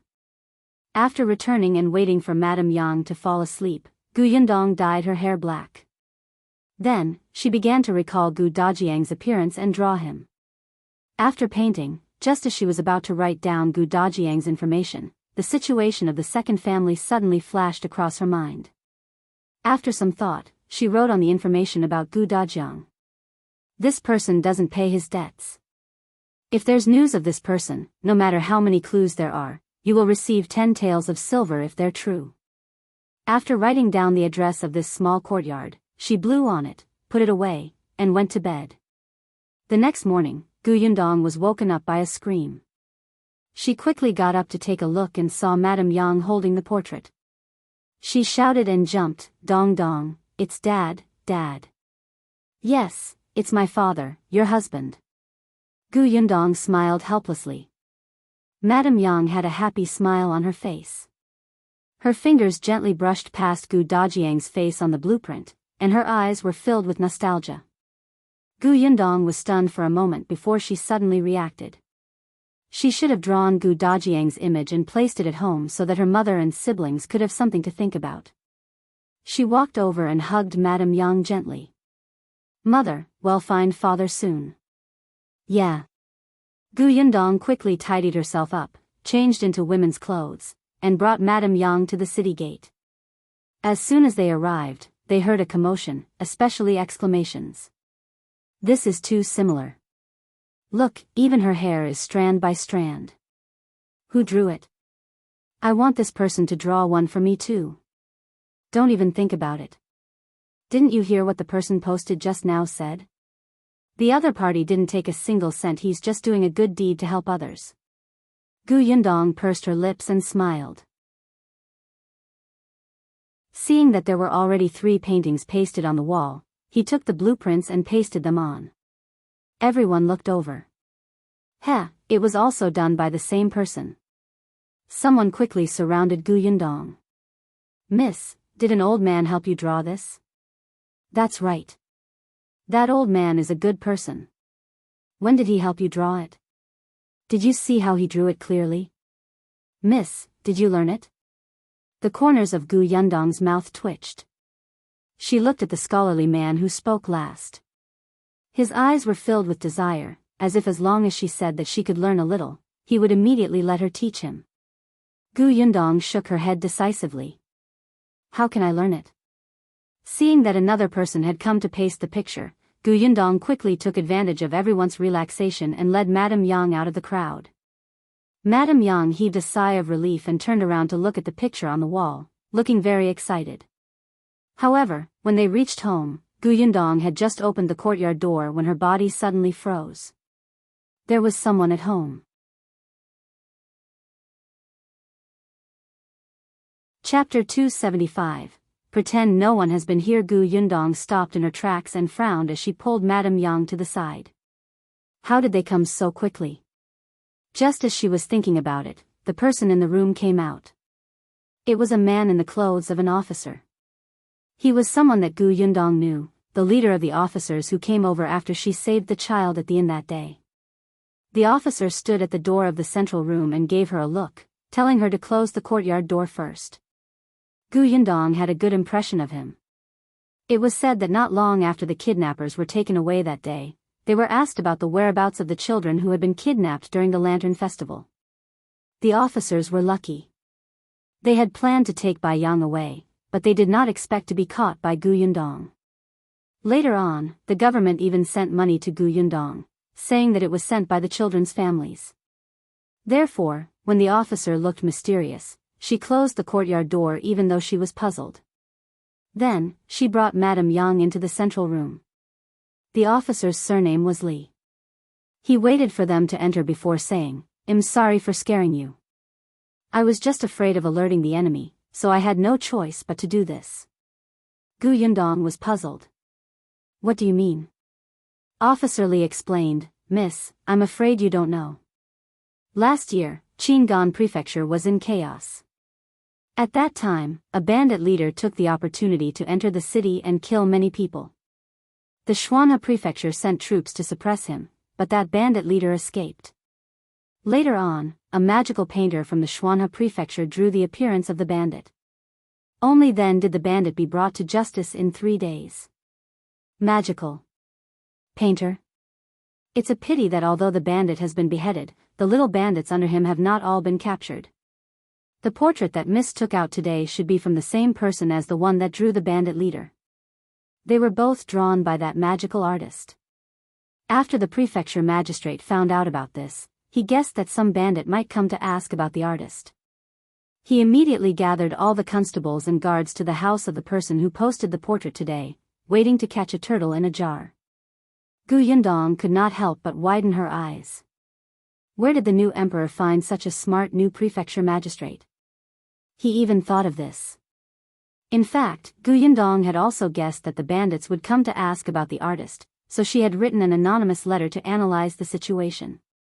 She planned to send it to the government office in a while and give it to Officer Li in front of her. She even thought about what would happen if the government office didn't take it to heart. Therefore, the few families she went to yesterday night had been specially selected. For example, the 2 brothers from the blacksmith's forge who were tall and not to be trifled with, the big family with guards at home, the family with a few men who lived near the government office. Bandits were usually unwilling to find a family that was too strong and might expose themselves. In the end, they could only choose the weakest one with no foundation, which was only the mother and daughter. She planned to send Madame Yang to the Chao family for the night and then wait to see if any little thieves would come. Unexpectedly, before she could do anything, the prefecture magistrate had already thought of it. Although Yundong had never met the current emperor, from the things he had done after he ascended the throne and the officers he had assigned to govern the towns and cities, Dajiang would definitely prosper under his governance. Seeing that she was silent, Officer Li thought that she was frightened. "You don't have to be afraid. I'm not the only one here. There are ambushes around. We definitely won't let anything happen to Mississippi." Only then did Yundong look up. "Of course I'm not afraid. I'll pretend that there's no one else in my house and go do my own thing."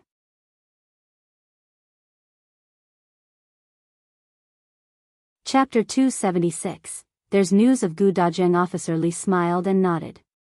He knew it. This girl was different from ordinary girls. Otherwise, why would she catch kidnappers in public? Sure enough, Yundong followed Madame Yang into the house. They boiled water, cooked, and talked. Officer Li was also very self-aware. He went to another room and did not come out. It was only at night that he asked Yundong and her mother to stay in their room and not go out. He was on high alert. The reason why small thieves were small thieves was because they were not very smart, so they could not even be a small leader. Hence, when the sky turned dark at night, 4 of them did not disappoint others and sneaked into the courtyard. There was also one person outside. However, in the blink of an eye, a person pounced on him from the left and right. The bandit who was acting as a lookout was taken down before he could even make a sound.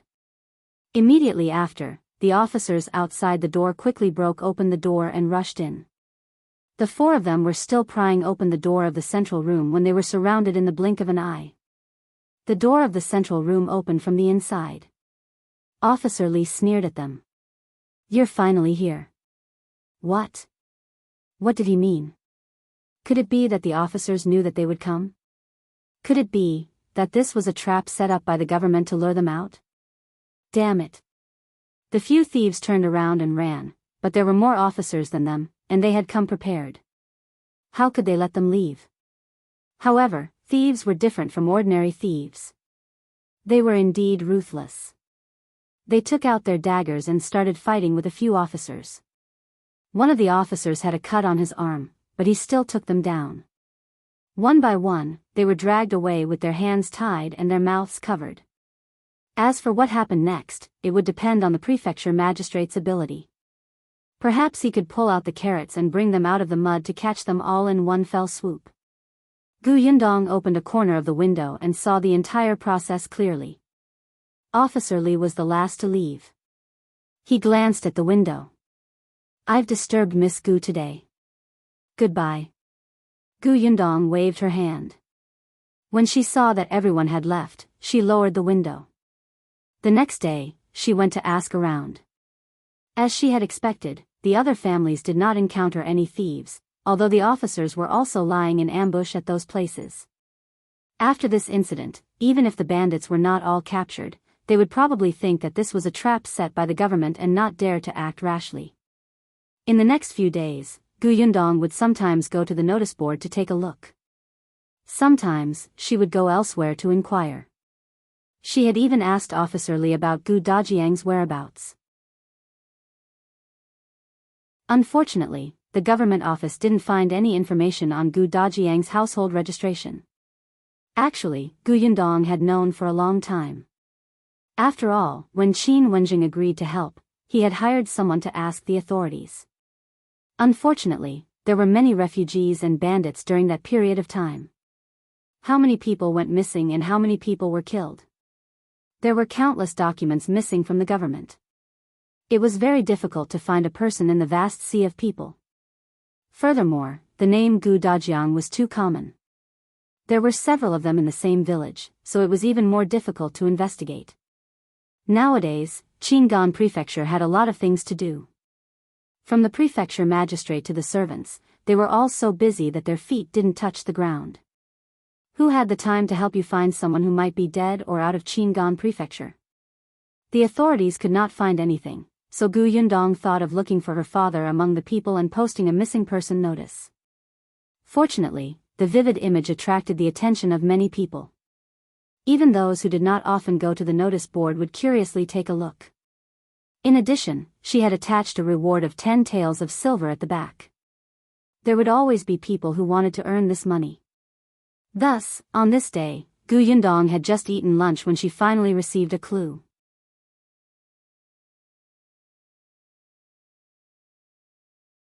Chapter 277:1 Have seen Dajiang. The person who came was a woman in her mid-20s.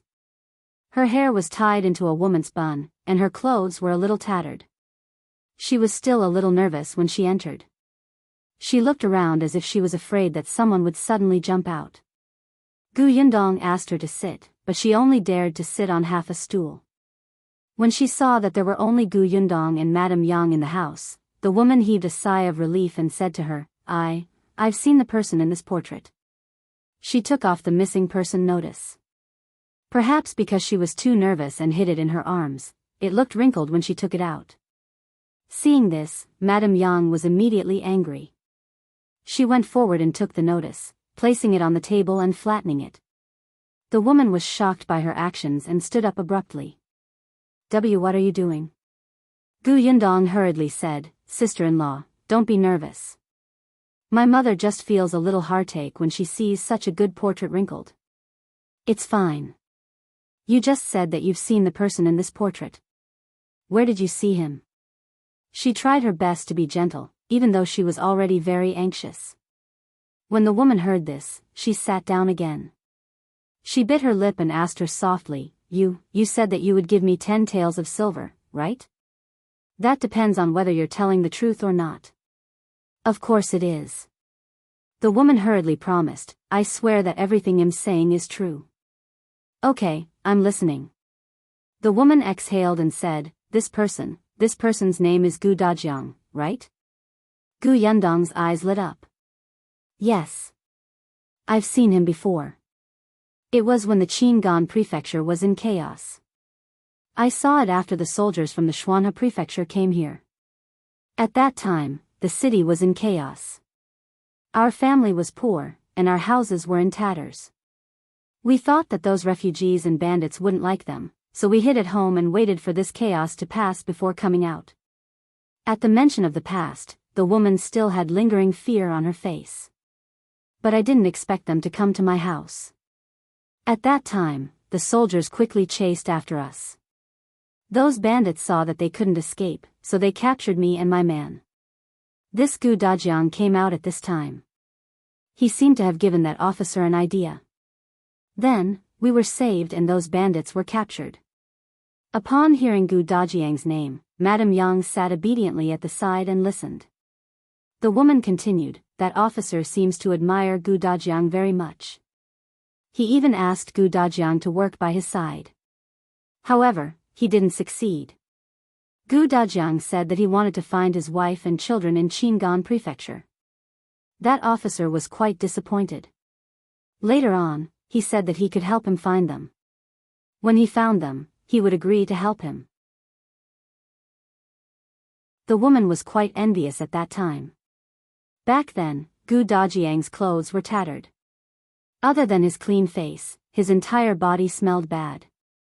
It was obvious that he was a refugee who had escaped from Yongning prefecture. The officer didn't mind at all. The problem was that Gu Dajiang actually rejected such an opportunity to soar. The woman didn't have a good impression of refugees, even though Gu Dajiang could be considered to have saved them. But at the end of the day, if not for these refugees, why would their Qingyuan prefecture be in chaos? Why would she be captured by bandits? Why would more than half of her house be smashed? They were even poorer than before. The officer left after quelling the chaos.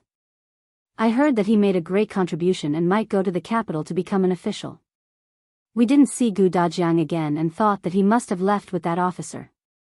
The woman said, I didn't expect to see him again half a month later.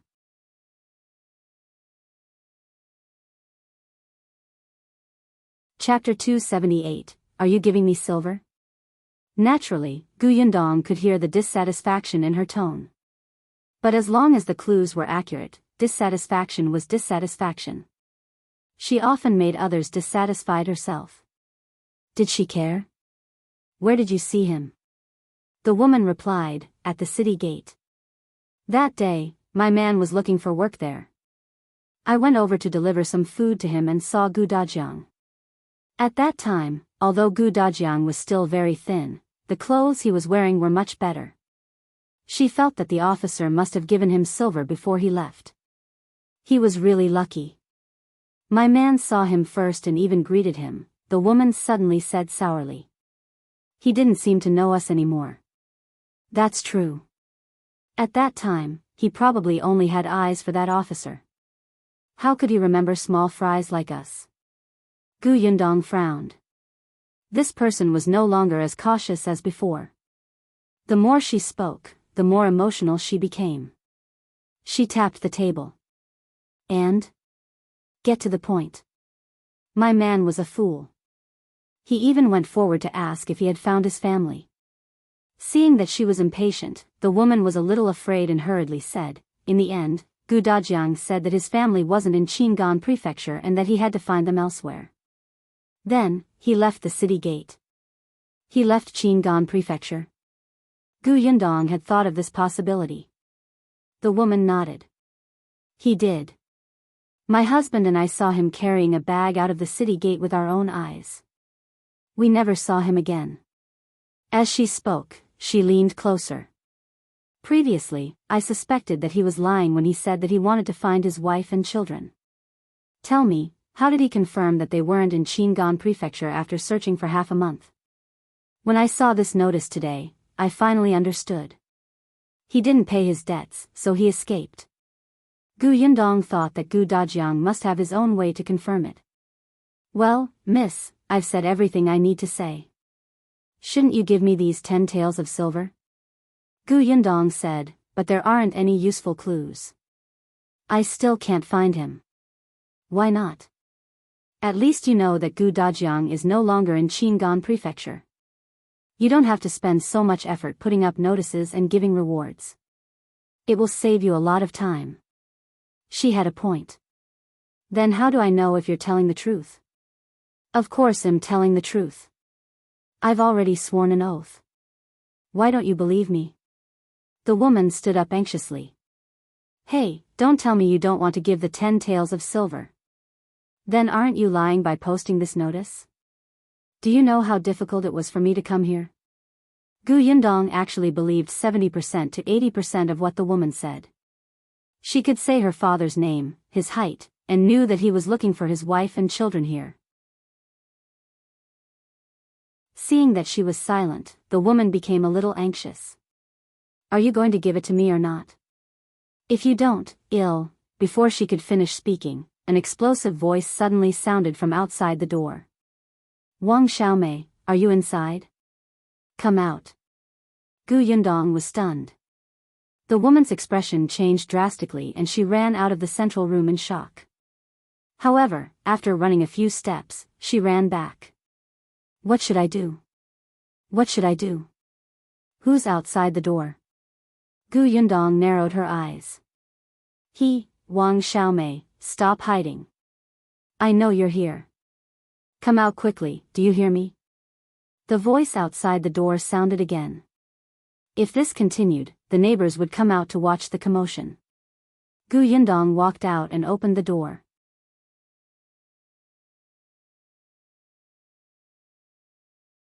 Chapter 279. Gone. When the man at the door saw that it was a teenage girl who opened the door, he was slightly stunned. Just as he wondered if he had found the wrong door, he saw the woman in the courtyard who was looking for a place to hide. His expression changed as he ran in with large strides. He grabbed her wrist and said sternly, "You're really here? You really went to take off that notice? Do you still have a conscience?" Gu Yundong quietly closed the courtyard door, blocking the neighbors who wanted to watch the show. She slowly walked into the central room. Madame Yang had already hidden when the man came in. At this moment, there was only a man and a woman who looked like a married couple arguing in the central room. Wang Xiaomei was probably in pain from the man's grip. She shouted angrily, "Why am I heartless? It's all for our family. Why don't you take a look at how dilapidated our family is? But you can't take this kind of money. If not for Gu Dajiang, we would have all died. They're here to collect debts. Would they let Gu Dajiang off if they found him? What do you mean we would have died without Gu Dajiang? Without him, the soldiers will save us. It's just a matter of time. You also know that they're looking for Gu Dajiang to collect debt. If he doesn't repay the debt, it means that he's not a good person at all. Whether he's a good person or not, I admit that he saved my life. Let me tell you, Wang Xiaomei, if you dare to take this silver today, I'll divorce you when we get back." Wang Xiaomei was stunned when she heard this. She looked at the man in disbelief. "You want to divorce me? Bao Chunhua, you want to divorce me for someone you've only met twice? What did I do wrong?" As she spoke, she started crying. "So what if I came here to report? I don't know where Gu Dajiang is now. At most, I'll tell them not to look for him in Qingyuan Prefecture. It's a huge world outside. They might not be able to find Gu Dajiang even if they die. You only lost your conscience if you divorce me because of this." She was crying profusely. The man probably realized that he had spoken too harshly. Seeing her cry so miserably, he was at a loss. However, he still straightened his neck and said, "It's not right for you to have such thoughts. All right, stop crying. How can you cry like this in someone else's house? Let's go home." Bao Chunhua pulled her away, but Gu Yundong still handed them the 10 taels of silver. She was a woman of her word. Wang Xiaomei was overjoyed and reached out to take it. Bao Chunhua glared at her. "Don't you dare take it. Wang Xiaomei was so frightened that she immediately retracted her hand and glared at Gu Yundong. Why didn't you take it out earlier? Then, she was pulled away. Gu Yundong was speechless. It was not her fault. She was just a little cautious. After Wang Xiaomei left, Gu Yundong returned to the central room and saw the portrait on the table. After some thought, she decided to paste it back on the notice wall. She waited at home for more than 10 days. During this period, 3 more people came claiming that they had seen Gu Dajiang. One of them was a man whose face was red from drinking. He spoke incoherently and looked like he was here to extort money. One was an old lady who had a small wonton stall. Although she was old, she had a good memory. She said that Gu Dajiang had gone to her stall to ask for a bowl of wontons. During the conversation, he had mentioned that he was leaving Qingyuan prefecture to look for his wife and children. However, the old lady did not know where he went. There was also a scholar-like person who said that he had seen Gu Dajiang talking to an officer before that officer left. After consolidating the information, Gu Dajiang was indeed no longer in Qingyuan prefecture. She rubbed the space between her eyebrows. Wouldn't that be like looking for a needle in a haystack? Madame Yang suddenly blinked and said, "The Gu family."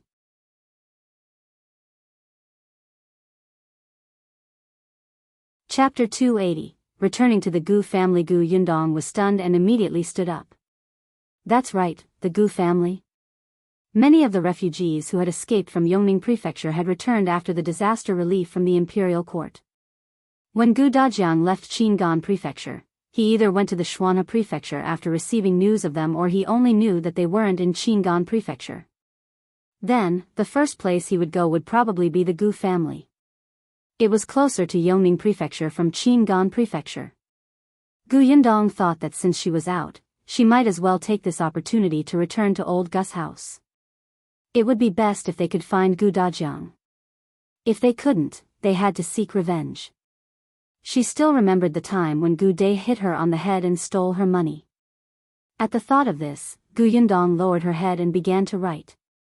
She wrote 2 letters, one to Aunt Ku and the other to Shao Qingyuan. She said that she might need some time to go back and ask them to take care of the family and not worry about her. After writing, she stuffed it into a long and thin post box made of bamboo and brought the letter to shopkeeper Chao. She wanted to find out if there were reputable caravans going to the Xianxia prefecture in 2 days. Unexpectedly, the Huimin Medical Center was about to send a batch of medicine to the medical center in the Xianxia prefecture. Moreover, they were in a hurry and would set off in the afternoon. Gu Yundong immediately handed the mailbox containing the letter to shopkeeper Chao. She gave the leader of the delivery team money and asked him to deliver the letter. With shopkeeper Chao around, there was naturally no need to worry. Shopkeeper Chao was a little emotional when he found out that she was leaving. Gu Yundong had asked him to tell Bai Yang that she was leaving if he saw him again, so that she would not drop by. Then, Gu Yundong began to pack her things. She went to the notice board and took off Gu Dajiang's portrait. From Wang Xiaomei, other than knowing that her father was not in the Qingyuan prefecture, she also knew that her father had also contributed to catching bandits. She was worried that someone would hate him and look for him everywhere with this portrait. This portrait was too lifelike. When Gu Yundong took off the portrait, she heard the surrounding people discussing. Only then did she know that someone had really used this portrait to find the person. It was the blacksmith brothers. Gu Yundong felt that it was quite good. Although it was immoral to use them back then, she had also helped them.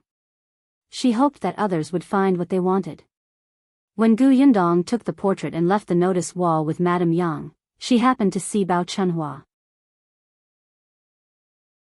This person frowned and looked at her with a complicated gaze. After a long time, he went forward and said, "What my wife said that day was all fake. She made it up. Gu Dajiang might still be in Qingyuan prefecture." Gu Yundong wanted to laugh. Although Wang Xiaomei was a little selfish and heartless, this Bao Chunhua was not bad. She took 2 steps closer and said in a low voice, "Brother, don't worry. Gu Dajiang doesn't owe me money. I only wrote on the notice that he doesn't want to repay the debt because I want to find him as soon as possible. She didn't mention her relationship with Gu Dajiang. After all, it wasn't to that extent. Bao Chunhua was stunned. Really? Otherwise, do you think two weak women like us can really ask Gu Dajiang for the debt even if we find him? She took out a banknote worth 10 taels of silver. This is the promised silver. Take it. Bao Chunhua took a few steps back and refused to take it. I can't take it. My wife was up to no good. But she gave me information after all. Take it. Gu Yundong stuffed the banknote into his hand and left with Madame Yang. Bao Chunhua stood rooted to the ground and did not speak for a long time. Gu Yundong bought some more things from the Qingyuan prefecture and returned the house. She set off the next day.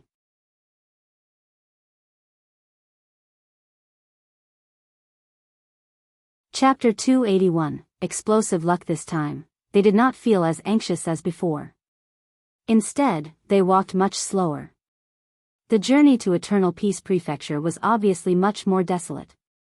Previously, the refugees had migrated on a large scale and eaten everything they could on the way. Now that everything was slowly recovering, there were many tea houses on the way. Although the tea leaves cooked were all of inferior quality, they were still enough for everyone to take a break. Gu Yundong walked just like that for 2 days. That day, she ordered a bowl of fried rice with plain water in the tea house. Unexpectedly, the taste of the fried rice was simply indescribable. Gu Yundong really could not eat it, but Madame Yang did not feel much.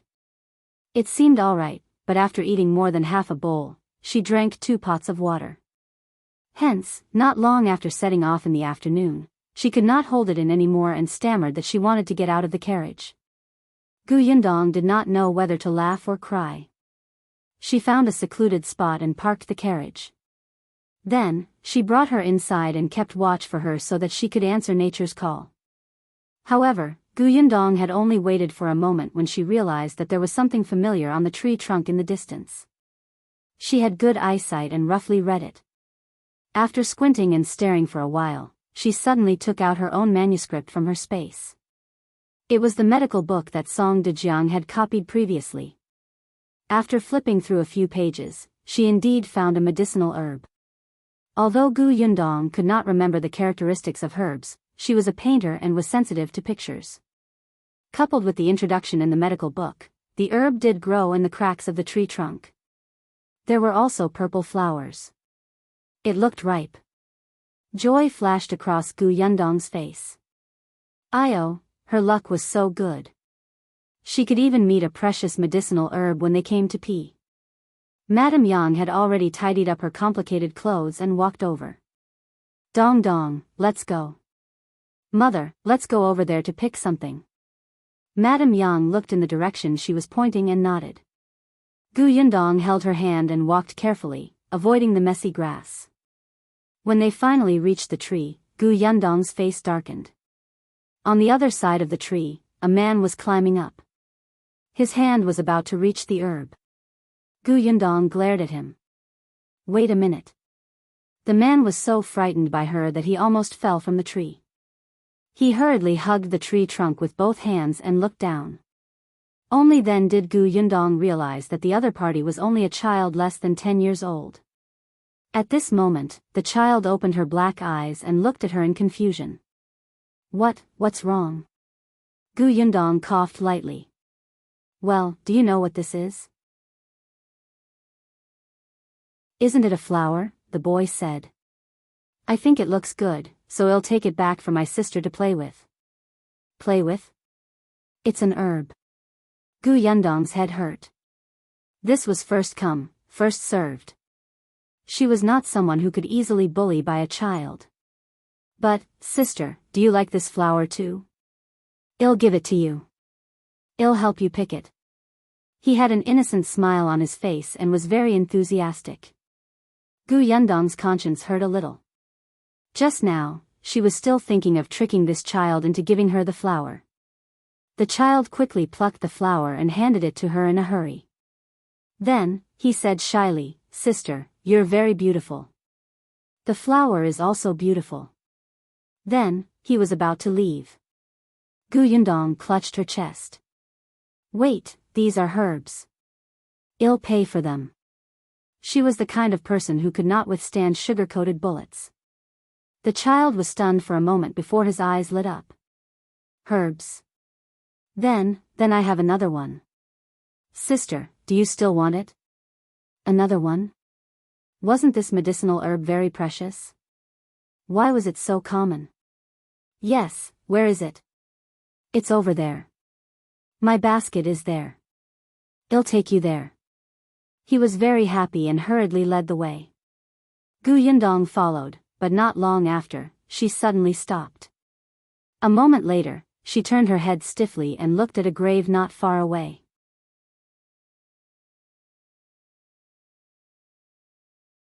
Chapter 282, Cousin is dead. The child walked for a while before realizing that she was not following him.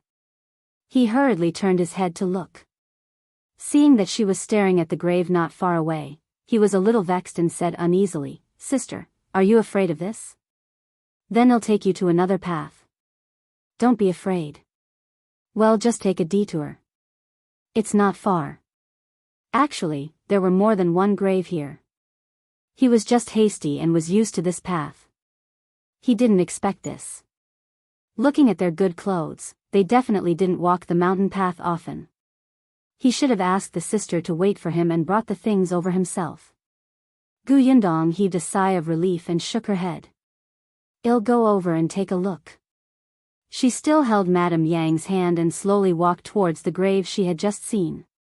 The grave was very simple, and the tombstone in front was only a rough wooden board. What made Yundong's expression change was the words carved on the wooden board, Tomb of my beloved wife, Bien Mulan. Below that was, husband, Ding Jincheng. It was rare to see someone with the surname Bien. Coincidentally, her eldest uncle's surname was Bien. Her eldest aunt's daughter was called Bien Mulan. Eldest aunt's son-in-law was called Ding Jincheng. Although she knew that it was hard to predict life and death on the way to escape, as long as she did not see their bodies or hear news of their death, she would always think positively. However, she did not expect to see this grave at this moment. The child walked to her side and looked at her, then at the graves. He said in a low voice, Sister, there are a few graves here. I heard that they all died after escaping from Yongning Prefecture. Do you know the people inside? Yundong took a deep breath and blinked.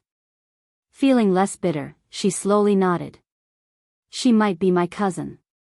The child immediately fell silent, not knowing what to say to comfort her. After a while, he said softly, maybe they have the same name? Some time ago, someone came to move his family's grave, but they moved the wrong one. That person is alive and well. Yundong was stunned. She turned to look at the child who was trying his best to comfort her and nodded. What you said makes sense. Maybe she wasn't dead? There were always many mistakes in this world. She took another look at the grave and thought for a moment before asking the child, Do you live nearby?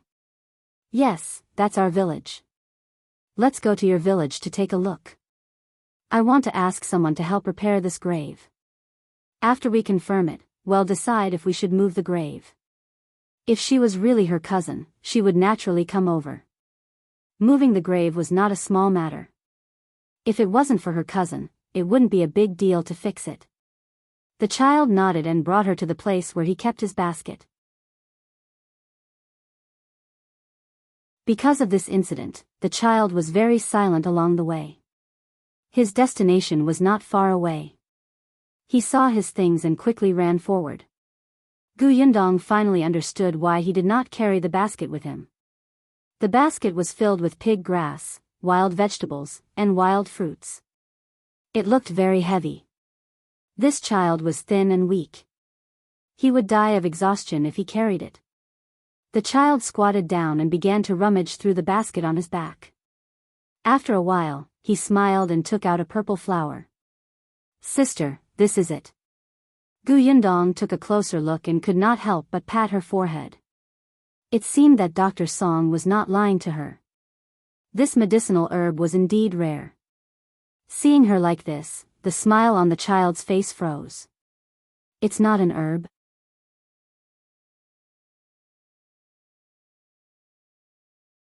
Chapter 283, How much is it? Gu Yundong shook his head. I don't think this flower was picked from a tree, right? No. This was found in the grass. It had been blown over by the wind back then. It swayed beautifully. The child shook his head in disappointment and kept the flower. It turned out that only herbs that grew on trees were considered medicinal herbs. Gu Yundong waved the one in his hand. But there's one here. It's not like there's no harvest, right? The child raised his head again and nodded vigorously. Gu Yundong then asked, Is your village far from here? Just go down that way. It's not far. The kid pointed. Although it was not far, in fact, it was still a distance away. Gu Yundong's carriage was still parked on the other side. She picked up the child's basket. Let's take the carriage. I still have to find someone in your village to help tidy up the graves. Do you have any rooms at home? Can I rent them for 2 days? The child quickly nodded. Yes, yes, yes. However, he quickly frowned again. But my house is dilapidated. You must not be used to living here. Gu Yundong thought to herself, when she was escaping from the disaster, what kind of lousy place had she not stayed in? There was nothing to be afraid of. The three of them walked to the carriage. Only then did Gu Yundong know that the child's name was Stinky Egg. His real name did not exist. When Stinky Egg reached the carriage, he could not help but look at it curiously. Gu Yundong asked him to get into the carriage. He quickly shook his head, afraid that he would dirty the carriage. In the end, he sat carefully on the shaft of the carriage with the basket on his back and spoke to Gu Yundong, who was also sitting on the shaft. Madame Yang gave him a piece of pastry, but he only accepted it after rejecting it for a long time. Gu Yundong saw that this child was really honest. She thought for a moment and asked him while they were on the way, I'm asking you how much you plan to sell these herbs for. Stinky Egg blinked, a little distressed.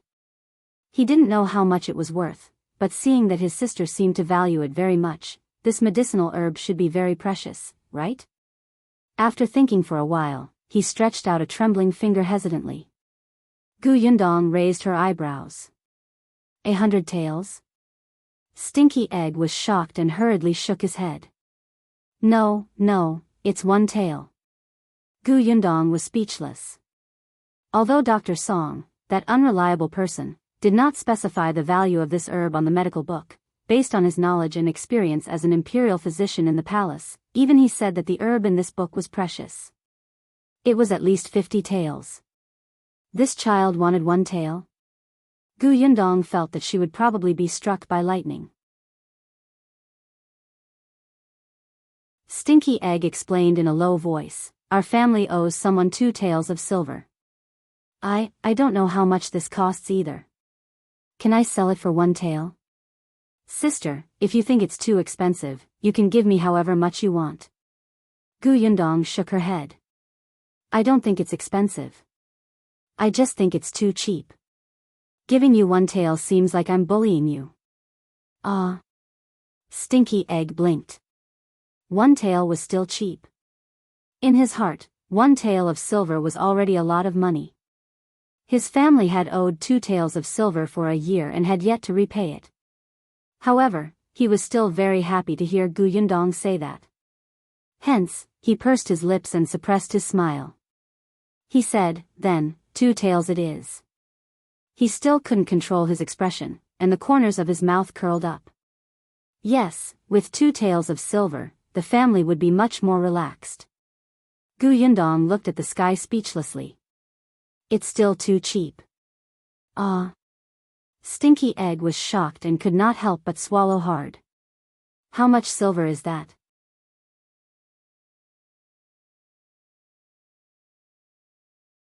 Chapter 284, Silly Stinky Egg, about 50 taels. Gu Yundong thought sadly. If it was possible, she would also give him 2 taels of silver. Really, it was not easy for her to earn money. But she wanted to live a peaceful life. It was better to be a good person. However, 50 taels of silver was the bottom line. It could not be more. After all, she had spent a lot of money in the Qingyuan prefecture. She had paid a sum of money for accommodation, the portrait, food, sending the letter, and buying all kinds of things. Also, it seemed that she had not given the consultation fee to Dr. Song. Uncle Bai Yang had given the man silver as thanks, and the officers had also rewarded her. This trip didn't seem to be a loss. Thinking of this, Yundong felt much better. 50 taels of silver was not a lot at all. After she finished pondering, she happened to see a fork in the road ahead.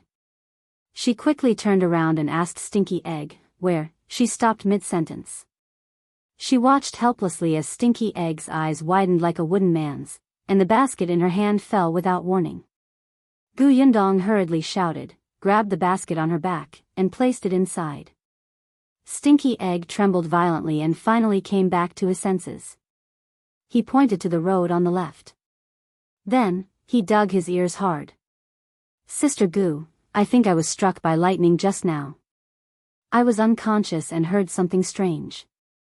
The corners of Yundong's mouth twitched. You didn't hear wrongly. It's 50 taels. Stinky Egg looked like he had been struck by lightning again. Yundong shook her head and ignored him. After a while, Stinky Egg grabbed the shaft of the carriage and smiled foolishly. Seeing that Stinky Egg's village was not far away, Yundong shook him and reminded him, but don't tell anyone. If others ask, just say that the herbs were sold for 2 taels of silver and that they were all used to repay the debt. Do you hear me? This village was very poor. After all, many refugees had passed through the village from Yongning Prefecture to Qingyuan Prefecture a few months ago. Although this place still belonged to Qingyuan Prefecture, if the prefectural city was in such a state, how good could the surrounding villages be? If others knew that his family suddenly had a lot of money, they would probably be in trouble. Stinky Egg hurriedly nodded and pointed to a courtyard. That's my house. The carriage went all the way, just like the first time they went to Yongfu village. Many people followed curiously. Yundong had to look for the village chief to sort out the graves. When they found out that someone was hiring people to work, they naturally fought to recommend themselves. But Yundong did not need many people. In the end, including Stinky Egg's father, only 3 people were enough. She had also seen Stinky Egg's family. His parents were indeed very honest. He also had a timid sister who hid shyly when she saw her. She had given 50 taels of silver to Stinky Egg's parents and explained the situation. The two were so excited that they cried tears of joy. They slaughtered a chicken for Yundong and her mother on the spot. Yundong stayed in the village for 2 days before leaving. Unexpectedly, it was raining again. Therefore, by the time she set off again, 5 to 6 days had passed. Stinky Egg and her sister were already familiar with her and could not bear to part with her. The rest of the journey was rather smooth, but after seeing Bien Mulan's grave, Yundong's heart felt heavy. Madame Yang seemed to understand and took a few days to recover. Half a month later, the carriage finally entered the prefectural city of Yongning Prefecture. Compared to Qingyuan Prefecture, this place seemed even more desolate. Yundong found an inn and planned to stay in the city for a day before going to the county tomorrow. However, just as she settled down and was about to bring Madame Yang out to buy some clothes, she felt as if someone was watching her from behind.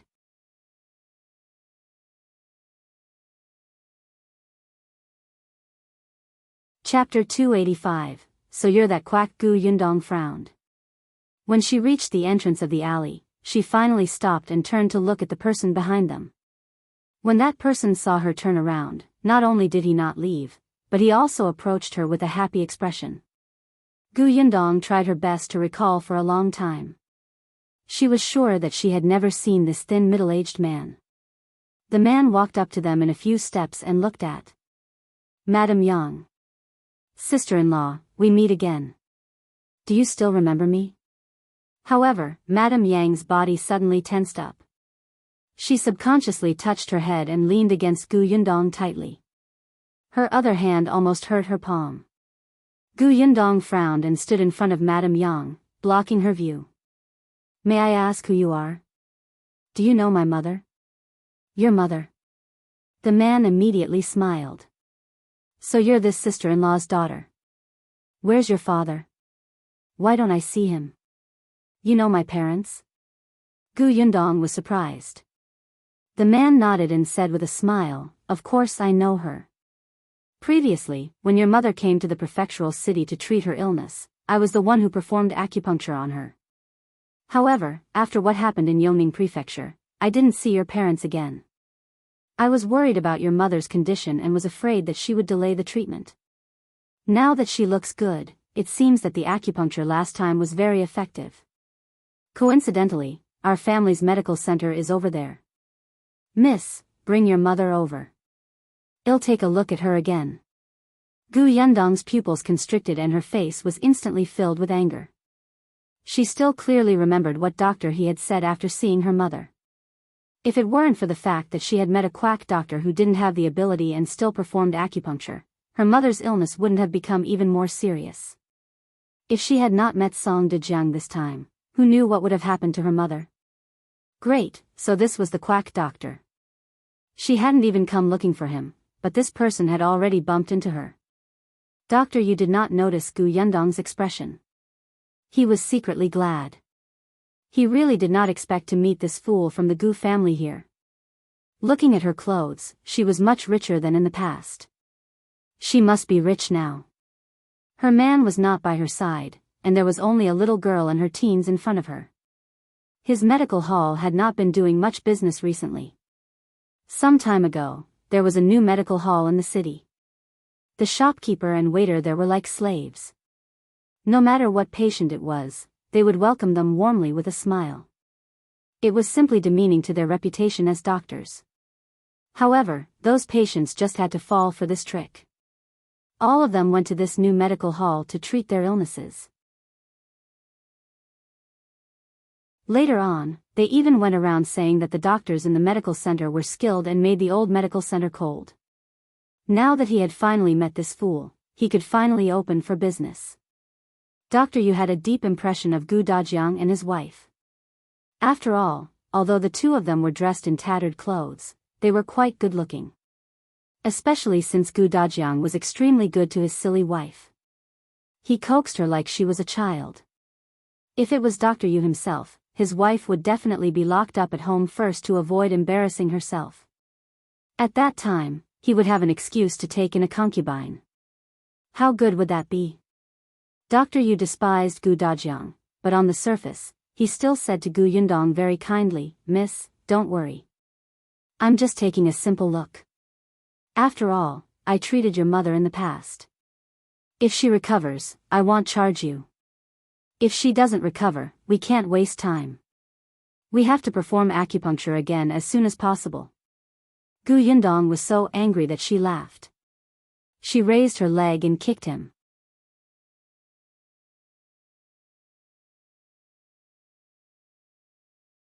Chapter 286, Go home and eat soiled yar. Yu exclaimed and rolled on the ground. The people beside him quickly looked over. Someone reached out and helped him up. However, Dr. Ye's face was ashen. He pointed at Yundong with a trembling finger. You, what are you doing? What am I doing? Yundong sneered. She wanted to kick him again, but Madame Yang, who was behind her, pulled her tightly. She could only stand on the spot. You quack. You don't even know any medical skills, yet you still dare to inject someone's head with needles. You are a sick person with a sharp mouth and monkey cheeks.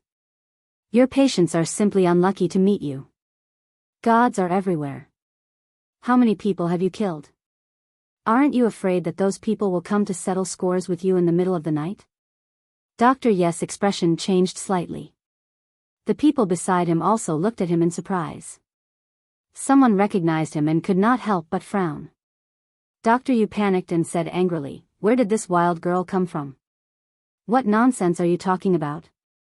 I was kind enough to treat your mother, but you want to shirk the consultation fee and spread rumors about me, ruining my reputation. When have I killed someone? He naturally knew how bad his medical skills were. Therefore, when he encountered patients with minor illnesses and pains, he would stall for time to get them to take expensive medicine. Anyway, they would not die. He would let them do it a few more times.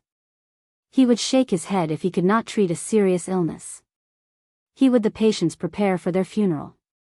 Whether they could survive or not was up to fate. He would cheat Madame Yang firstly because the other party was not from the prefecture capital. He would charge as much as he could. He would not have a chance next time. Secondly, Madame Yang was a fool. Even if he treated her wrongly, she would not be able to explain it clearly. Therefore, Dr. Yu really did not prescribe the wrong medicine in the prefecture capital to cause death. He felt that his conscience was clear. Yundong picked up a broken piece of wood and threw it at him. I've ruined your reputation. Some time ago, the imperial physician who retired from the palace personally treated my mother. He personally said that quack doctors misled people and dared to inject needles into people's heads without knowing anything. It caused my mother to vomit blood and faint for a few days, becoming weaker and weaker day by day. If I hadn't met that imperial physician, my mother would have been killed by you now. You met us today and still want to trick us into paying you for your treatment? It's already good enough that I didn't settle scores with you. It was physician he who said that quacks misled people, but this did not stop her from using physician Song's name to scare people. Everyone, take a good look at this person's face. He doesn't even have basic medical ethics. What kind of doctor is he? Go home and eat dirt. When everyone heard that the imperial physician had come out of the imperial hospital, they inexplicably believed her. Someone even whispered, speaking of which, Dr. Yu seems to take a long time to treat people. That's right. The last time my neighbor caught a cold, it wasn't very serious. However, after seeing Dr. Yu, she took a full month of bitter medicine. When Dr. Yu heard what the others said, his face alternated between green and white. He glared at Yundong angrily and turned to leave. Stop. Yunshu still wanted to hit him. The more she spoke, the angrier she became. This scumbag had caused her mother to become like this. If not for him messing around, her mother would have been cured by Dr. He in the Shuanha prefecture last time. Why wait for Dr. Song's by Muzi? She wished she could chop this beast into pieces. But Madame Yang held on to her tightly. Yundong turned around and realized that her face was pale and she was sweating profusely. Yundong was shocked and hurriedly held her. Mother, what's wrong?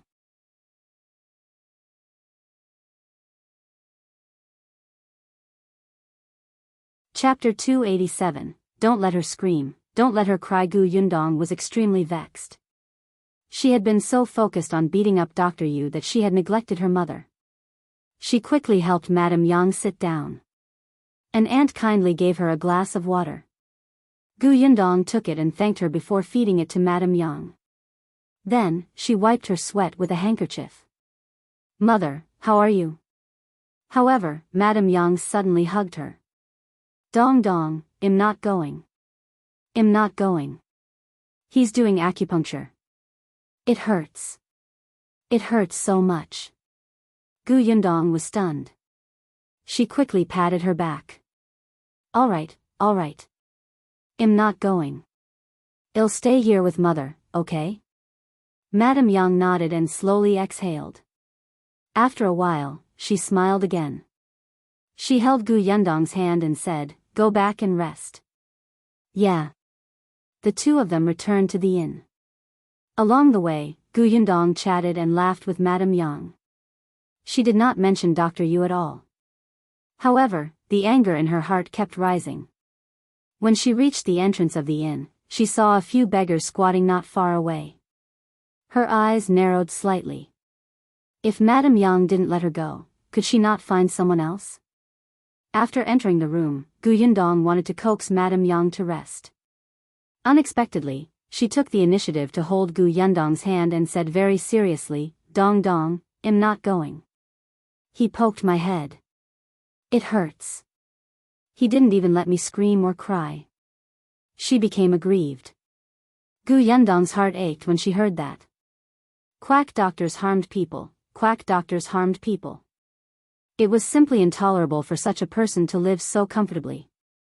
As she took out the puzzle for Madame Yang, she wiped her face and asked in a very gentle voice, "Where's father? Was father not around?" "Huh?" Madame Yang thought for a moment. "He's boiling water. The doctor asked your father to boil water. He needed it." Gu Yundong understood. Dr. Yu had deliberately instructed Gu Dajiang to boil water and then inject Madame Yang. She wasn't allowed to scream or cry. Gu Dajiang couldn't hear her voice, and he didn't expect a doctor in the prefecture to not know how to administer acupuncture. He didn't expect her to suffer so much pain. Gu Yundong was furious. Wasn't her father quite smart? Why did he make a mistake at this time and not see the true nature of a quack?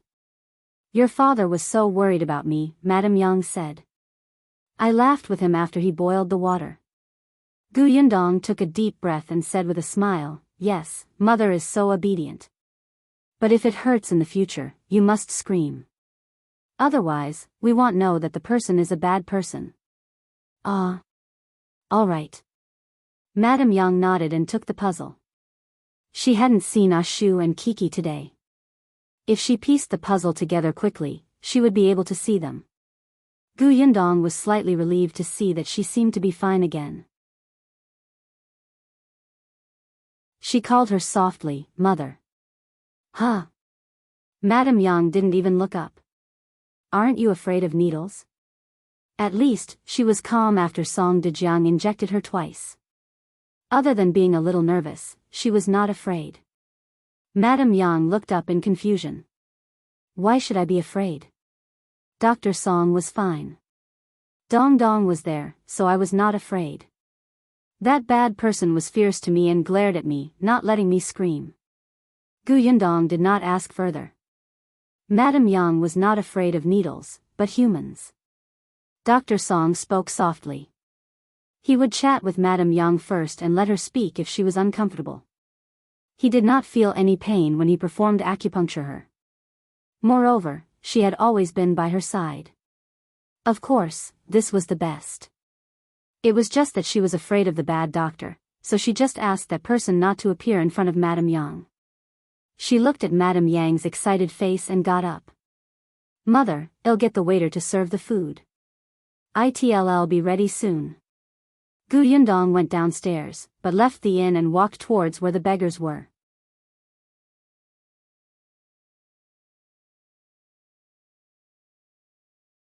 Chapter 288, Fire. At this moment, Dr. Yu was sweating and anxiously entering the Rinxin Medical Hall. How unlucky. That girl who looked easy to bully was actually so fierce. Fortunately, he ran quickly. Otherwise, everyone would know about this. The owner of the medical center was drinking tea in the backyard with his legs crossed. When he saw him running over with a guilty expression, he could not help but ask, "What are you doing? You're so flustered." Those who don't know might think that a dog is chasing you behind. Yu Yue froze and immediately turned around with a flattering smile. "Boss, I saw that the sky was gloomy and it was about to rain. I ran a little faster." The owner of Rinxin Medical Hall was surnamed Gung. When he heard this, he looked up. "Isn't the weather quite good? I heard from the uncle who sold the groceries that it might be going down soon. Is that so?"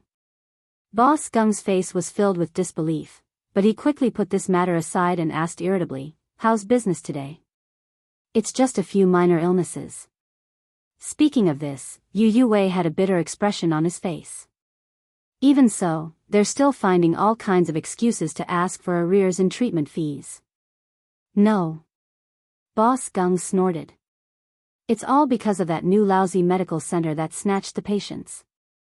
A strong dragon can't suppress a local snake. They came from other prefectural cities and don't know any rules before opening a medical center." He stood up and took 2 steps in the courtyard. "No, I can't wait anymore. I'll get someone to smash this lousy medical center tomorrow." In fact, Rinxin Medical Hall was quite big at first. It was considered one of the top medical facilities in Yongning Prefecture. There were also a few doctors in the medical hall. Otherwise, Gu Dajiang wouldn't have brought Madame Yang over. However, during the disaster, refugees appeared everywhere and the medical hall was closed. The doctors in the medical center had also left or died. Currently, there were only 2 doctors left. One was Dr. Yu, who was only average in medical skills and was hired because of his relationship with the Gung family. However, at this critical juncture, several new clinics were opened. Among them, the Huimin Medical Center was the most infuriating. When Yu Wei heard him say this, he quickly went up and asked, "What does the boss plan to do? Find a person who is about to die and carry him to the medical center?" "No, this method is too old-fashioned. Think of something else." "Then, should we say that their medicinal herbs are inferior but sold at a high price?" "No, this has been used on other clinics last time, and it's not of much use." "Then send some silver to their doctors so that they can fight each other? You think my money came from the wind and you're giving them silver? Keep thinking." "Yes, find a few hooligans." "No, no. Think again." Yu Wei frowned and began to think. The 2 of them pondered again and again until the sky turned dark. Then, they entered the house and lit the oil lamp. The 2 of them pondered for another hour before they were finally satisfied. "All right, go and rest. Well, leave early tomorrow morning." "All right, don't worry, boss. I will definitely make sure that Huimin Medical Center can't continue operating in our Yongning Prefecture. I will let it know that it can't offend just anyone." Boss Gung was very satisfied with his hot-blooded speech. Yu Wei smiled and was about to leave. However, just as he turned around, his nose twitched slightly, as if he had smelled something. "Boss, do you smell?" Before he could finish speaking, he saw flames soaring into the sky outside. His expression instantly changed. There's a fire. Boss, there's a fire."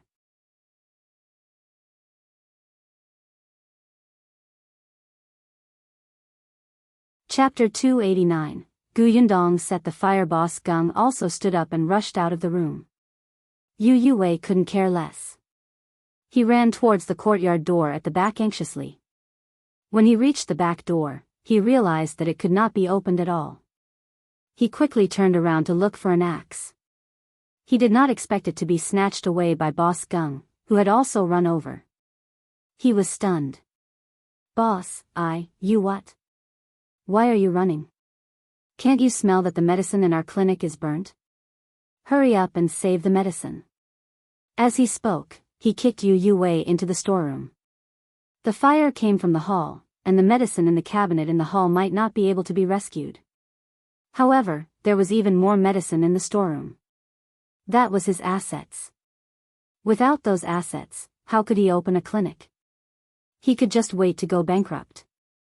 "I'm telling you, if you dare to run, it'll break your legs." Seeing that the fire had not spread to the storeroom, Yu Wei gritted his teeth and went in. Boss Gung threw the axe aside and followed him into the storeroom. The 2 of them carried the herbs to the cart in the courtyard bit by bit. They were sweating profusely and their backs ached. Seeing that the fire was about to reach them, Yu Wei retreated after only moving a third of the medicinal herbs. "Boss, let's escape quickly. Otherwise, it'll be too late." At this moment, the sound of people coming and going to put out the fire could be heard outside the door. It seemed like someone was helping to smash the backyard door. Boss Gung was relieved and said to Yu Wei, "Let's each carry out another bag. Take out the boxes in the innermost area." Yu Wei went in hurriedly. At this moment, the person who was smashing the door outside finally came in. At first glance, he almost vomited blood from anger when he saw the 2 of them running into the storeroom to move the medicine in the thick smoke. "Are the 2 of you crazy? Such a big fire is coming. Instead of escaping or putting out the fire, you actually want to move the herbs. Is money more important than human lives?" The people outside came in one after another. They fetched water and put out the fire. Fortunately, the houses nearby were not close to each other, and they reacted in time, so the spread was not too big. Gu Yundong still did not know how serious the incident at Rinshin Medical Hall was. She rested after accompanying Madame Yang for dinner. The next day, she packed her things and prepared to leave. Unexpectedly, just as she walked out of the inn, a group of people suddenly rushed over. The leader, Yu Yuwei, pointed at her with a trembling finger and said, "It's her.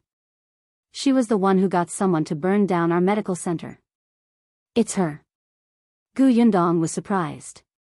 "Burn down the medical center?" Yu Yuwei's face was dark, and his clothes were tattered. She almost didn't recognize him. This was, perhaps because of this, Madame Yang did not recognize him, so she was not as flustered as yesterday. She only grabbed Gu Yundong's hand in confusion. Gu Yundong raised her eyebrows. "Uncle, you can eat whatever you want, but you can't say whatever you want. What do you mean by burning down your medical center? Please explain what happened." "Uncle, you're the uncle. Yu Yuwei. You even hit me yesterday." He wiped his face forcefully, but his sleeve was black. The more he wiped, the dirtier he became. "Miss, Rinshin Medical Hall was on fire last night and the fire was only put out this morning. The owner of the medical hall, Gung Yi, had his leg injured, and all the medicinal herbs in the hall were destroyed. The doctor of the medical hall, Yu Yuwei, claims that you ordered someone to set the fire to take revenge on him. Please come with us." A constable walked forward and said to Gu Yundong with a cold face.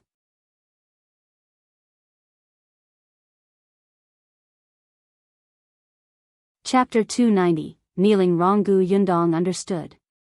So she was not the only one who had been offended by Rinshin Medical Hall, right? She glanced at Yu Yuwei. "Is it me just because he said so? Where's the evidence? You also said that he has a personal grudge against me. I'm afraid he's taking this opportunity to frame me." "Bullshit. I'm telling the truth," the constable said expressionlessly. "Whether it's true or not, the prefecture magistrate will find out. There's no need for the two of you to argue here. If there's anything, you can talk it out at the government office."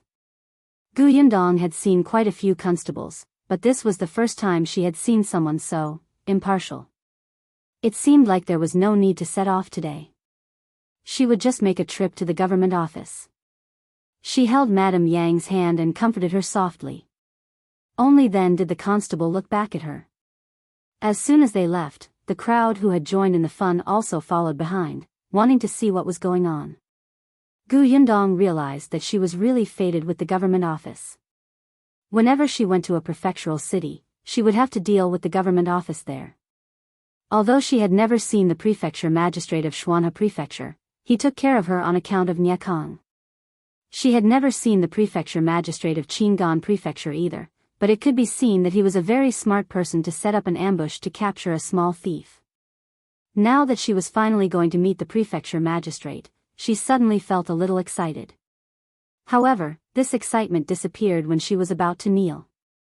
Damn it, it was better not to see him. In order not to let Madame Yang suffer, Gu Yundong simply let her stand outside and listen to the trial. Coincidentally, the auntie who had given them water yesterday was also there, so Gu Yundong asked her to help take care of her mother. Then, she walked in and knelt on the ground unwillingly. The iron-faced constable wanted to remind her that the way she knelt was wrong, but he saw the prefecture magistrate come out. The prefecture magistrate raised his eyebrows and didn't say anything, so the constable shut his mouth. As soon as Yu Yuwei saw him, he shouted, "Sir, you have to uphold justice for me." Shut up. How can you make a ruckus in court?" Yu Yuwei's voice stopped abruptly. He looked with a trembling expression at the private advisor who spoke. Gu Yundong pursed her lips and wanted to laugh. She looked at the prefecture magistrate and saw him sitting lazily on a chair. No wonder he didn't care that her kneeling posture was wrong. It turned out that he didn't sit properly either. The prefecture magistrate didn't say anything either. He just glanced at the private advisor beside him. The private advisor coughed lightly. "All right, you. Tell me the cause and effect of the matter." "Yes, my lord." Yu Yuwei wiped his tears and began to speak. I'm a doctor from Renshin Medical Hall. When I went out yesterday, I saw this girl and recognized that her mother was a patient who had been treated in my medical hall before. What are you crying for? I can't even hear you. Speak clearly, the private advisor interrupted him impatiently. Yu Yue shrunk his neck. No wonder they said not to come into the government office unless something happened. It was too scary. He could only take a deep breath. Although he was still pitiful, he did not dare to sob anymore. I was kind enough to ask about her mother's condition. I didn't expect her to turn around and slander me. She said that I was a quack, and that not only did I not cure her mother's illness, but I also almost killed her mother. Heaven and earth, I've been a doctor in Yongning Prefecture for 20 years. Everyone has seen it. How could I harm her mother? Slow down. Can't you see that I'm recording? The private advisor interrupted him again impatiently. Yu Yue wanted to cry. The people in the government office were too difficult to serve. He paused for a moment and could only say slowly, I just rebutted. Who knew that she would hit me? I couldn't bully her. The mother and daughter might as well go back first. I didn't expect the medical center to catch fire at night. She must have gotten someone to do it.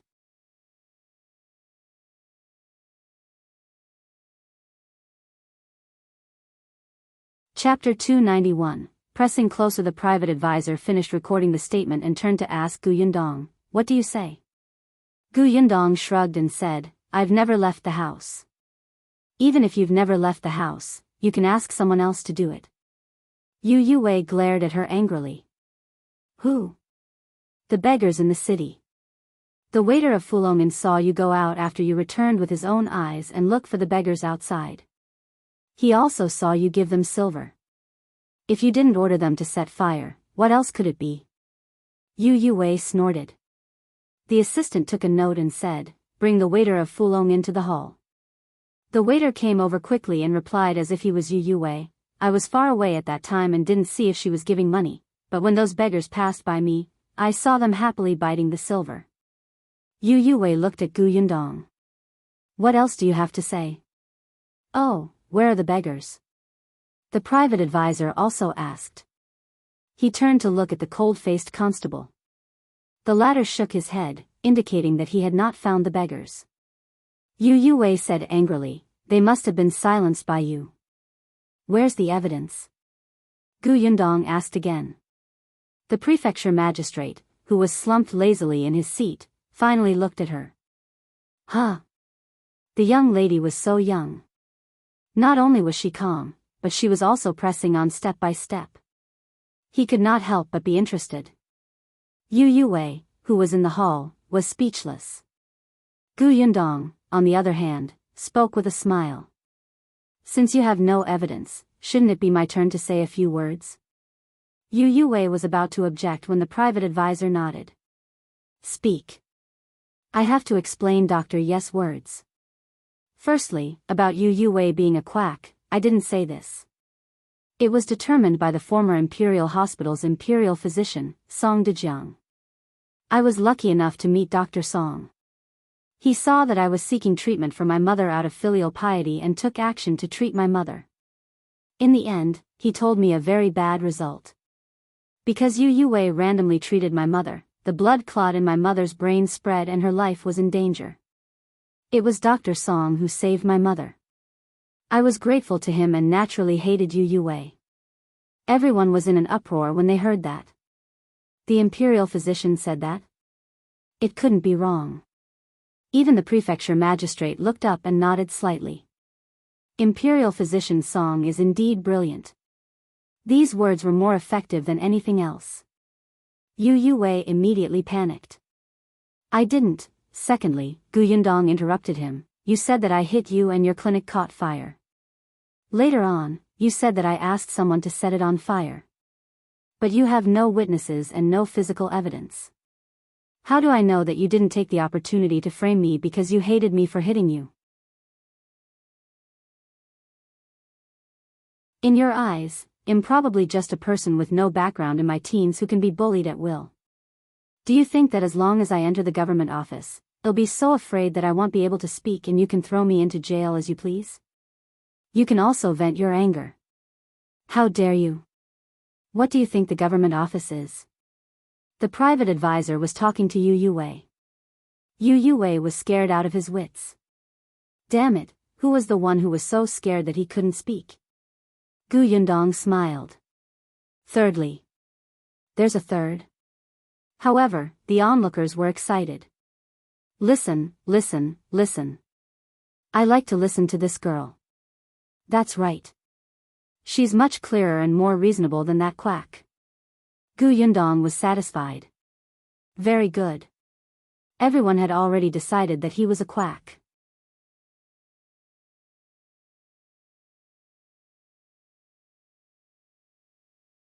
Chapter 292, What you say makes more sense. Thirdly, Gu Yundong said faintly, the waiter at Fulongin said that I was in contact with the beggars, but he didn't see what I said to them.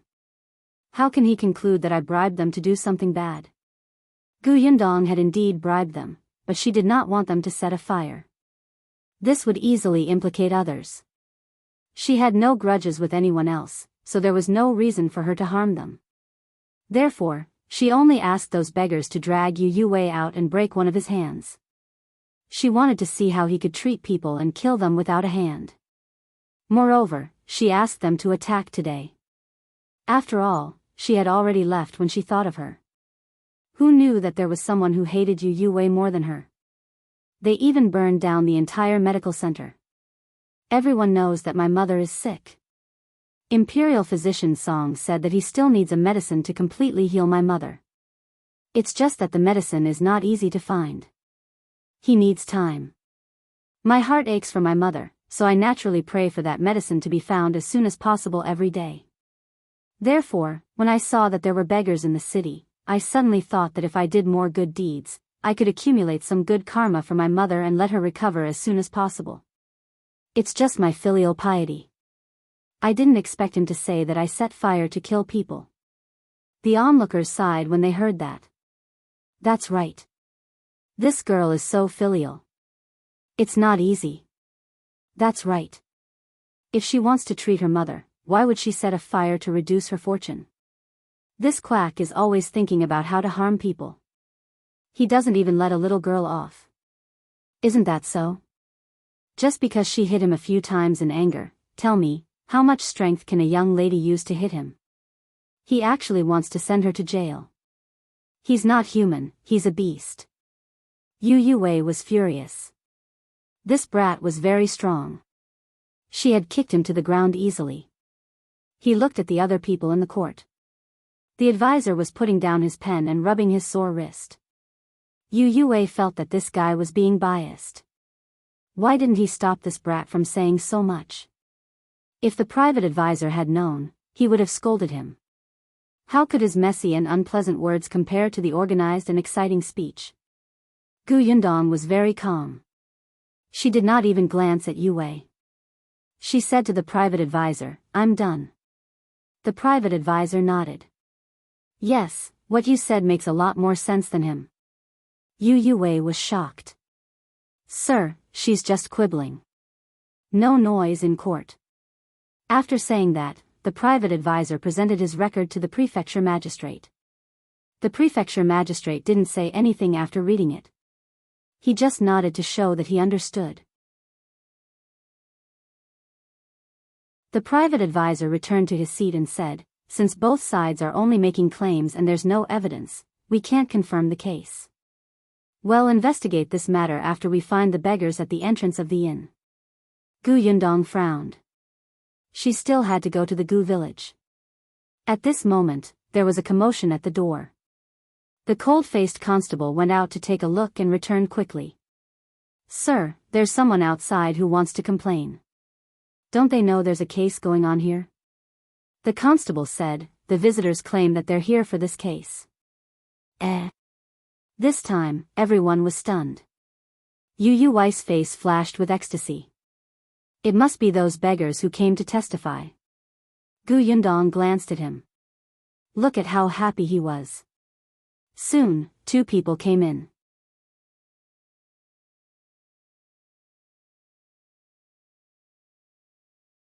Chapter 293, Since I'm here, ill accepted. However, the two of them were dressed neatly and did not look like beggars. However, when Yu Wei saw the two of them clearly, the smile on his face instantly froze. He even turned pale bit by bit, and a trace of a bad feeling flashed in his eyes. The two of them knelt down. We are Gao Feng and Gao Yuan. Greetings, sir. Who are you two? Who are you suing? Lord, this commoner is Gao Feng, a citizen of Half Moon Village. This is my younger brother, Gao Yuan. We want to sue Yu Wei for disregarding human lives and causing my mother's death. As the two brothers spoke, they looked at Yu Wei angrily. Yu Wei hurriedly denied, Nonsense, nonsense. I didn't. Yundong silently moved to the side as if it had nothing to do with her. You did. Gao Yuan became even more irritable. Half a month ago, my mother was seriously ill. Eldest brother and I took her to Rinxin Medical Hall. We originally wanted to look for Dr. Li, but Dr. Li was busy at that time and couldn't spare any time. Dr. Yu was free, so he took the initiative to come and treat my mother. Later, he prescribed medicine and asked us to go back. However, I didn't expect that after taking the medicine for 3 days, my mother never woke up. As the two brothers spoke, they began to cry. During the disaster, they did not go out, but their father was still gone. Before he died, he asked them to take good care of their mother. Now that their lives had finally improved, not long after, their mother had passed away. At that time, the two of us carried mother to Rinxin Medical Hall. Yu Wei refused to admit it and said that we didn't take good care of mother. He even said that we deliberately came to extort money and said that we didn't have evidence. I took out the prescription he prescribed and he tore it up. It's our fault for being stupid. We shouldn't have gone up to seek an explanation back then. We should have come to the government office to sue him. The assistant nodded and asked, even if the prescription is gone, there are still some dregs. Why didn't you go to the government office at that time? The Gao brothers shook their heads and sobbed. When we carried mother's corpse back, we realized that there was a thief in the house.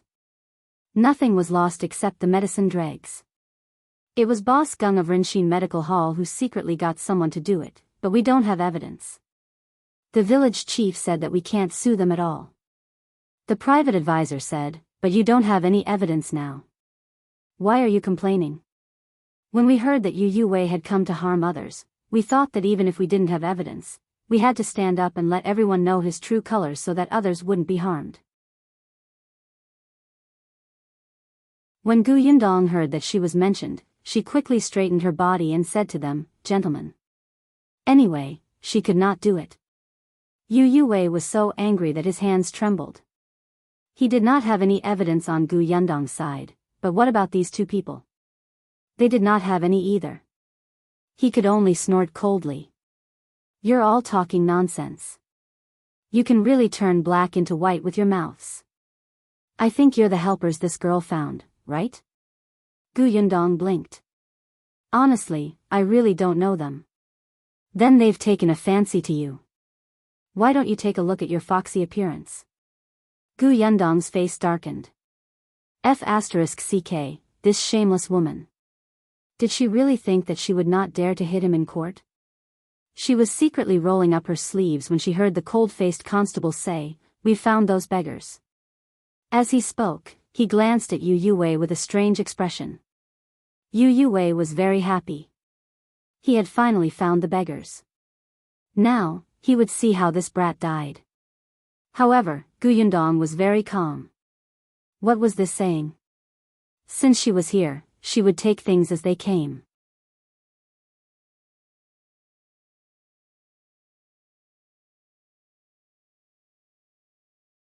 Chapter 294, Distorting the Truth. A few beggars came, but everyone was surprised to find that they were actually dressed well.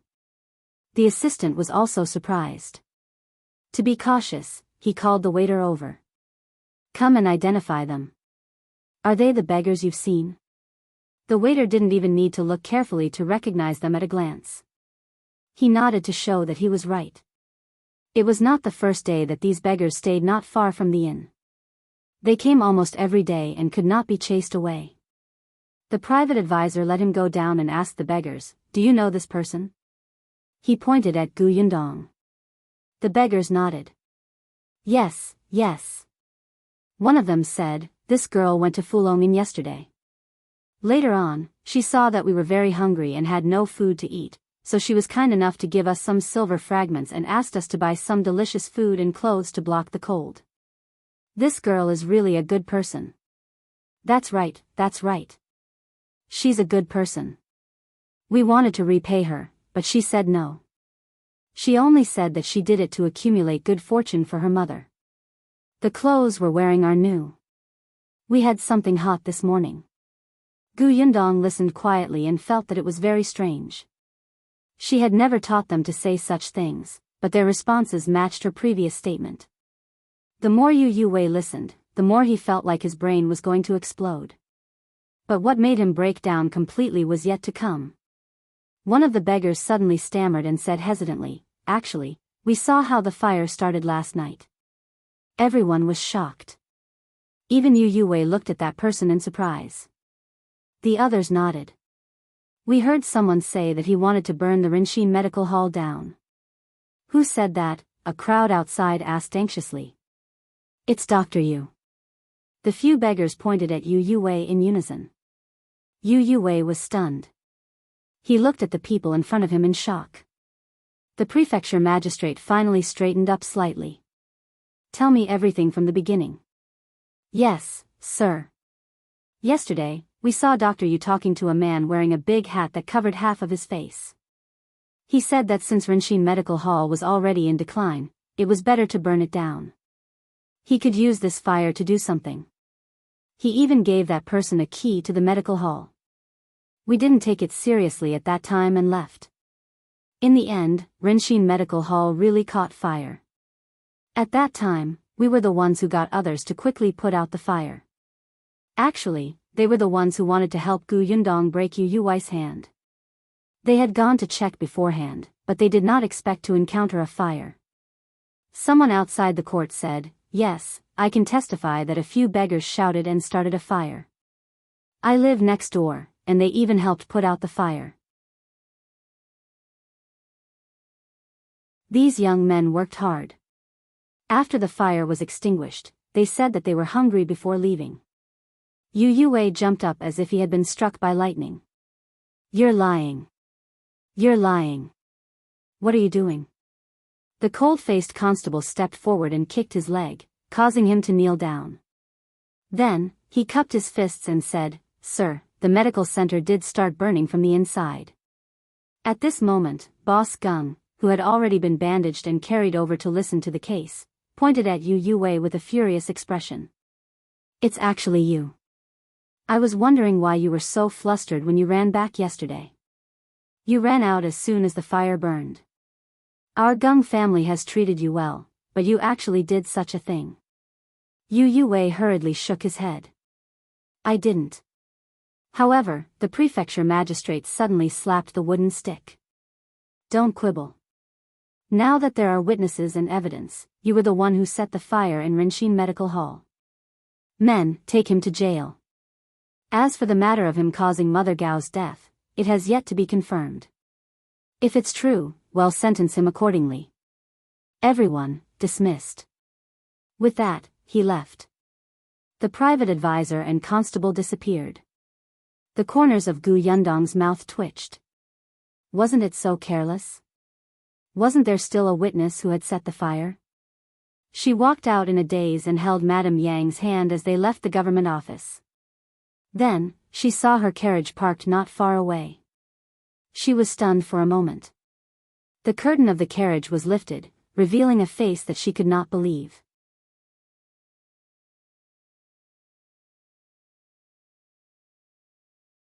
Chapter 295, Shao Qingyuan is here. Before Gu Yundong could react, Madame Yang took a few steps forward in surprise.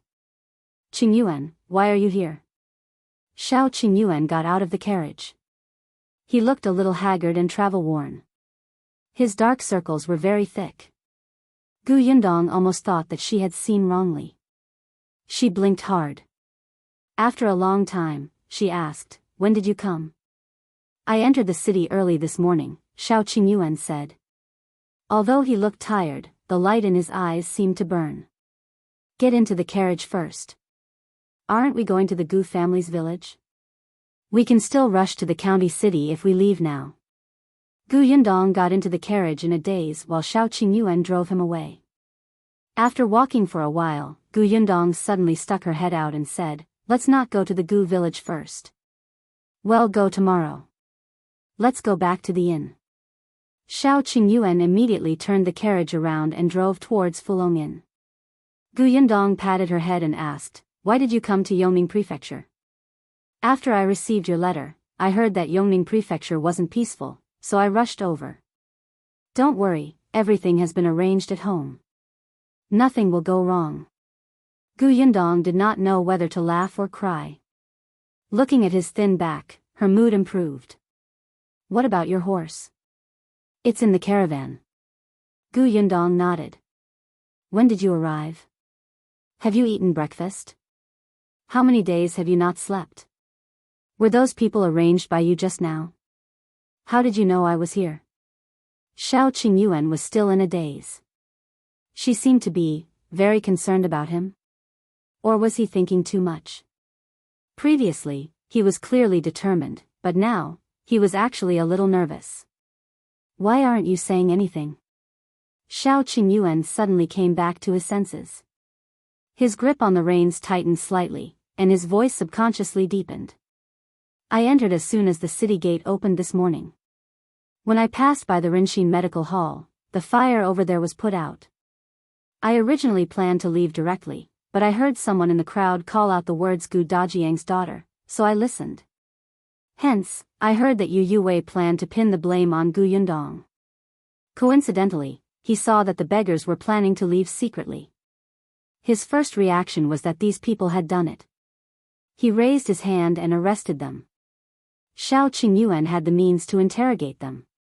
These beggars were also instructed by Gu Yundong not to tell anyone. Hence, in order to clear the air, the beggar confessed the real murderer, the Gao brothers. Yes, they had indeed seen the Gao brothers set the place on fire. They had seen it when they went to check on the situation. Although they had participated in extinguishing the fire, they did not intend to stand up and identify the Gao brothers. Firstly, they had never thought of meddling in other people's business. Moreover, that Rinxin Medical Hall was not a good thing to begin with. If it was burned, so be it. In any case, it did not burn to anyone else's house. Secondly, what if others asked why they went to Rinxin Medical Hall if they identified them? Wouldn't that expose their original purpose? Shao Qingyuan got the two of them to look for the Gao brothers. The Gao brothers had never thought of letting others take the blame, let alone a little girl. It was a pity that they did not burn Yuan Geng to death. It was Shao Qingyuan who had asked them to go to the court, but they only said that their mother had been killed by Yu Wei. Later on, he was the one who asked the beggars to testify that the fire was set by Yu Wei. Of course, this was very related to the prefecture magistrate. When Shao Qingyuan left Yongfu village, he specially went to Qingyuan to ask about the officers who had taken office here. The prefecture magistrate was a little strange. As long as he was given a breakthrough, he wouldn't care if he had evidence. He would capture him first. As for evidence, he could take his time to find it, as long as the victim came Toju.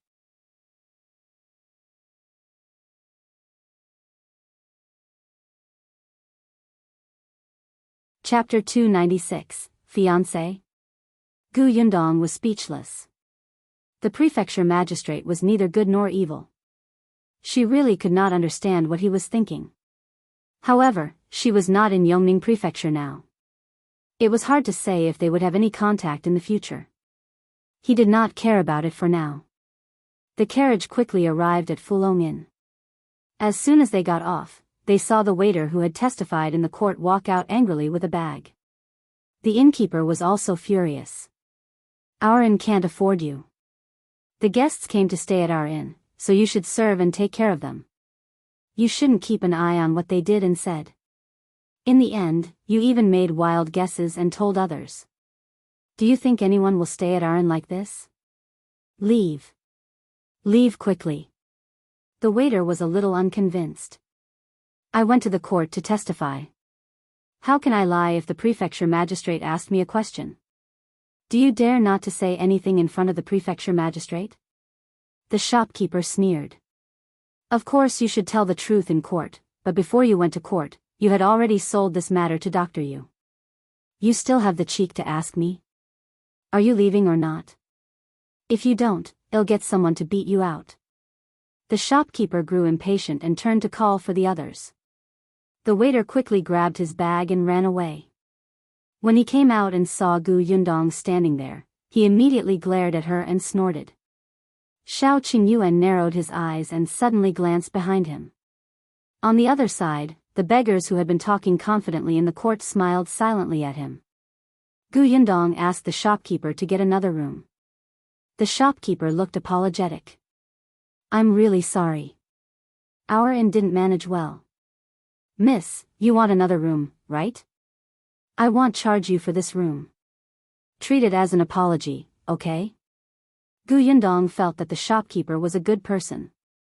She had originally wanted to grab her stuff and look for another inn.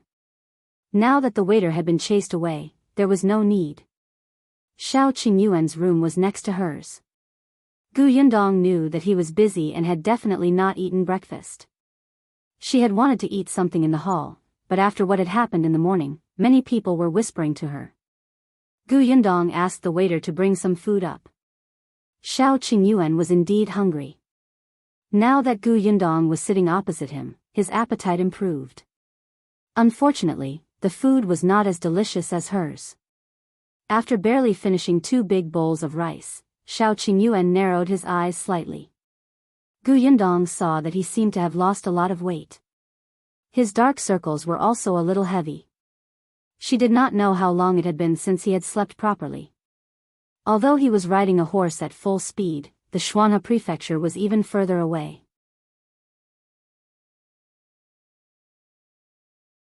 He had only set off after receiving the letter and had even arrived here at the same time as her. It was likely that he often traveled overnight. Yundong chased him to bed. It would not be too late to talk after he had slept well. Qingyuan got the waiter to bring hot water and took a comfortable shower.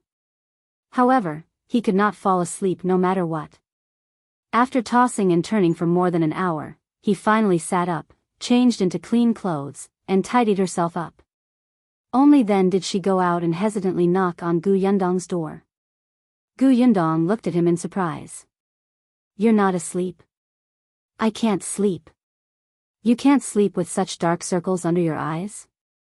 I've never heard of you having insomnia before. Qingyuan looked uncomfortable. After a while, he said, I have something to ask you. What? I heard that you have a fiancé here, right? Huh? Yundong's mind was filled with question marks. Fiancé? Why didn't she know?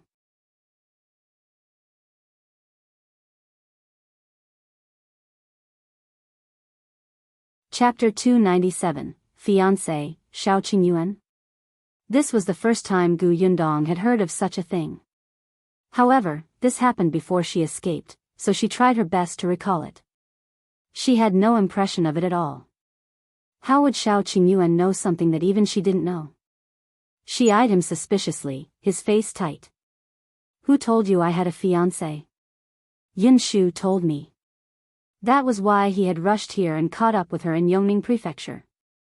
He was afraid that she would not only bring Dajiang back, but also a strange man. Yundong was stunned. Did Yunshu say that? Where did that brat get such unreliable news? Yundong glanced at Qingyuan and turned to ask Madame Yang, who was compiling a puzzle, Mother, have I been engaged before? Madame Yang looked up in confusion. Engaged? Dong is engaged. To whom? Yundong spread his hands at Qingyuan. I don't have a fiancé, and my mother doesn't have any impression of him. If it was decided by my father, he would definitely tell my mother and me. Qingyuan heaved a sigh of relief in his heart, but he remained calm on the surface. I understand. I might have misheard. I'll go back to my room to rest first. If you need anything, just call me. Yeah. Yundong watched him walk out stiffly. When he heard the sound of the door opening and closing, he could not help but laugh. Dong dong, what are you laughing at? Ah, fiance, Shao Qingyuan? Cough, Yundong choked on her own saliva. She looked at the shocked Madame Yang and quickly shook her head. No, mother, you're thinking too much. Come, let's solve the puzzle. After we finish this, I'll make another one later and draw our family of 5, okay? As expected, Madame Yang's attention was diverted. Thinking of the family of 5, she immediately nodded. Then I want to draw it. It's very big, so big. Yundong nodded and sat beside her to play with her. However, Shao Qingyuan lay on the bed after returning to his room. He relaxed, smiled, and fell asleep in a second. Perhaps it was because he had not had a good rest for a long time. He only woke up when the sky turned dark. By the time he went downstairs, the inn's chefs had gone to bed. He rubbed his stomach and had no choice but to return to his room to take out the bag he carried. He found the hard pancake inside and took a difficult bite.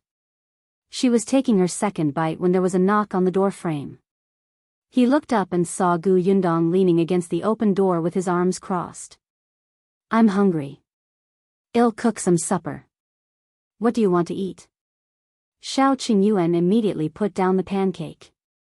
Anything is fine. After a pause, he said, egg fried rice. That was simple. Start the fire, she said, and was gone. Shao Qingyuan tidied his bag, closed the door, and followed Yundong downstairs.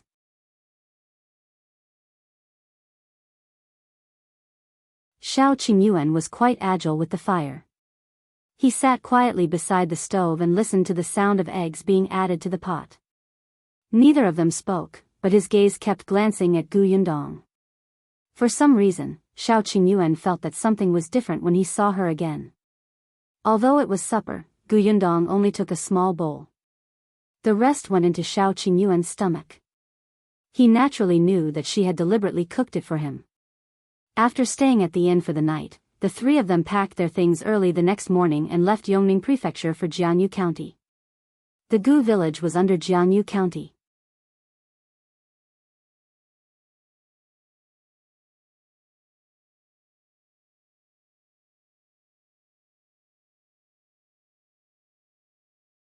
When the waiter was about to leave, she asked casually, by the way, I heard that before the disaster, there was a wonton restaurant called Xianxia restaurant in the county. Is this restaurant still open? Xianxia restaurant was the restaurant where Dajiang used to be the accountant. The waiter was stunned. Xianxia restaurant? There's a restaurant there that's still open, but it doesn't sell wontons. Then I might have remembered wrongly. Yundong smiled and did not continue asking. She didn't plan to go to the Gu village directly, so she had to go to that thriving restaurant tomorrow to take a look. She didn't know if the boss had any news of Dajiang. However, they did not expect to see a familiar person when they entered Xianxia restaurant the next day. It should be said that Yundong found him familiar. That person was sitting at a table not far from the door, facing it.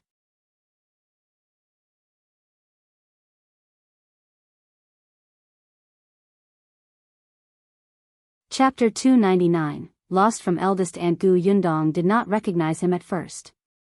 It was only when someone called his name that she took a few more glances at him. She tightened her grip slightly and asked Shao Qingyuan to bring her mother to sit by the window. She walked over and sat opposite that person. Someone suddenly sat down in front of him. That person raised his head slightly and was slightly stunned when he saw Yundong's clothes. You are the Jiang family's girl? Aren't you a little too young? Are you really 20 years old? Yundong frowned slightly. You don't know me? The man was surprised. Do we know each other?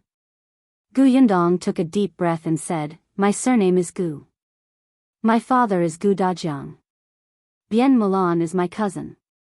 Cousin-in-law, do you remember? That's right, the person in front of her was Bien Mulan's husband, Ding Jincheng. Ding Jincheng looked at her in shock. You're that girl from the Gu family? He looked like a completely different person. How was that possible? Of course, Ding Jincheng had seen Gu Yundong before, but at that time, Gu Yundong was short and small.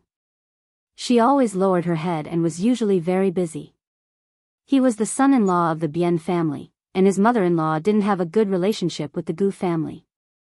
She only visited her younger brother, Gu Dajiang, occasionally.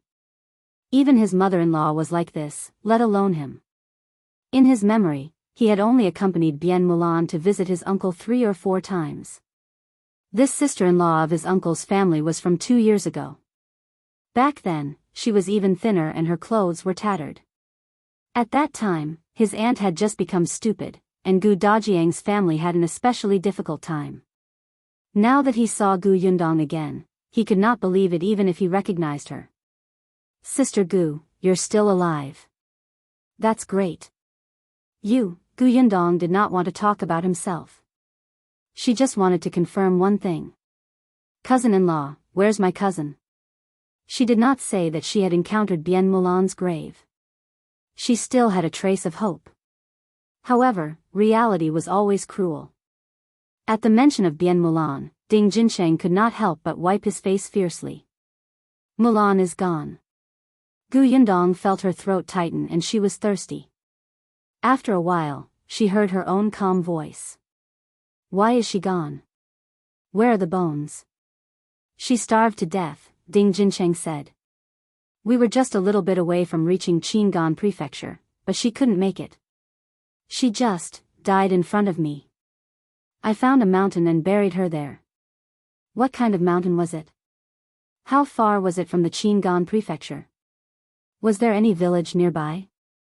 What's written on the stone tablet you erected for her? What kind of grave was it? Ding Jincheng answered them one by one.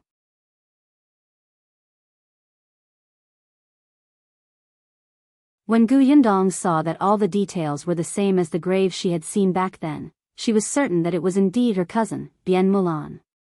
She lowered her head slightly and felt her throat become even drier. What about my aunt and the others? Ding Jincheng shook his head. I don't know. Gu Yundong's expression changed slightly. What do you mean by you don't know? Didn't my eldest aunt's family leave Yongning prefecture with you back then? At first, we were indeed together. However, a large group of refugees suddenly rushed out halfway and ran around in a panic. They said that there were bandits killing people behind. We panicked and ran with them. At that time, my parents were together. Mulan, Yuanji, and I were together. My father-in-law and mother-in-law were together. All of us got separated. Later, we found my parents, but we couldn't find my in-laws no matter what. We don't know their whereabouts. Gu Yundong frowned deeply. Suddenly, she seemed to have thought of something. Where is Yuanji? Bien Yuanji was the youngest son of her eldest aunt. Ding Jincheng suddenly felt a little guilty and avoided eye contact.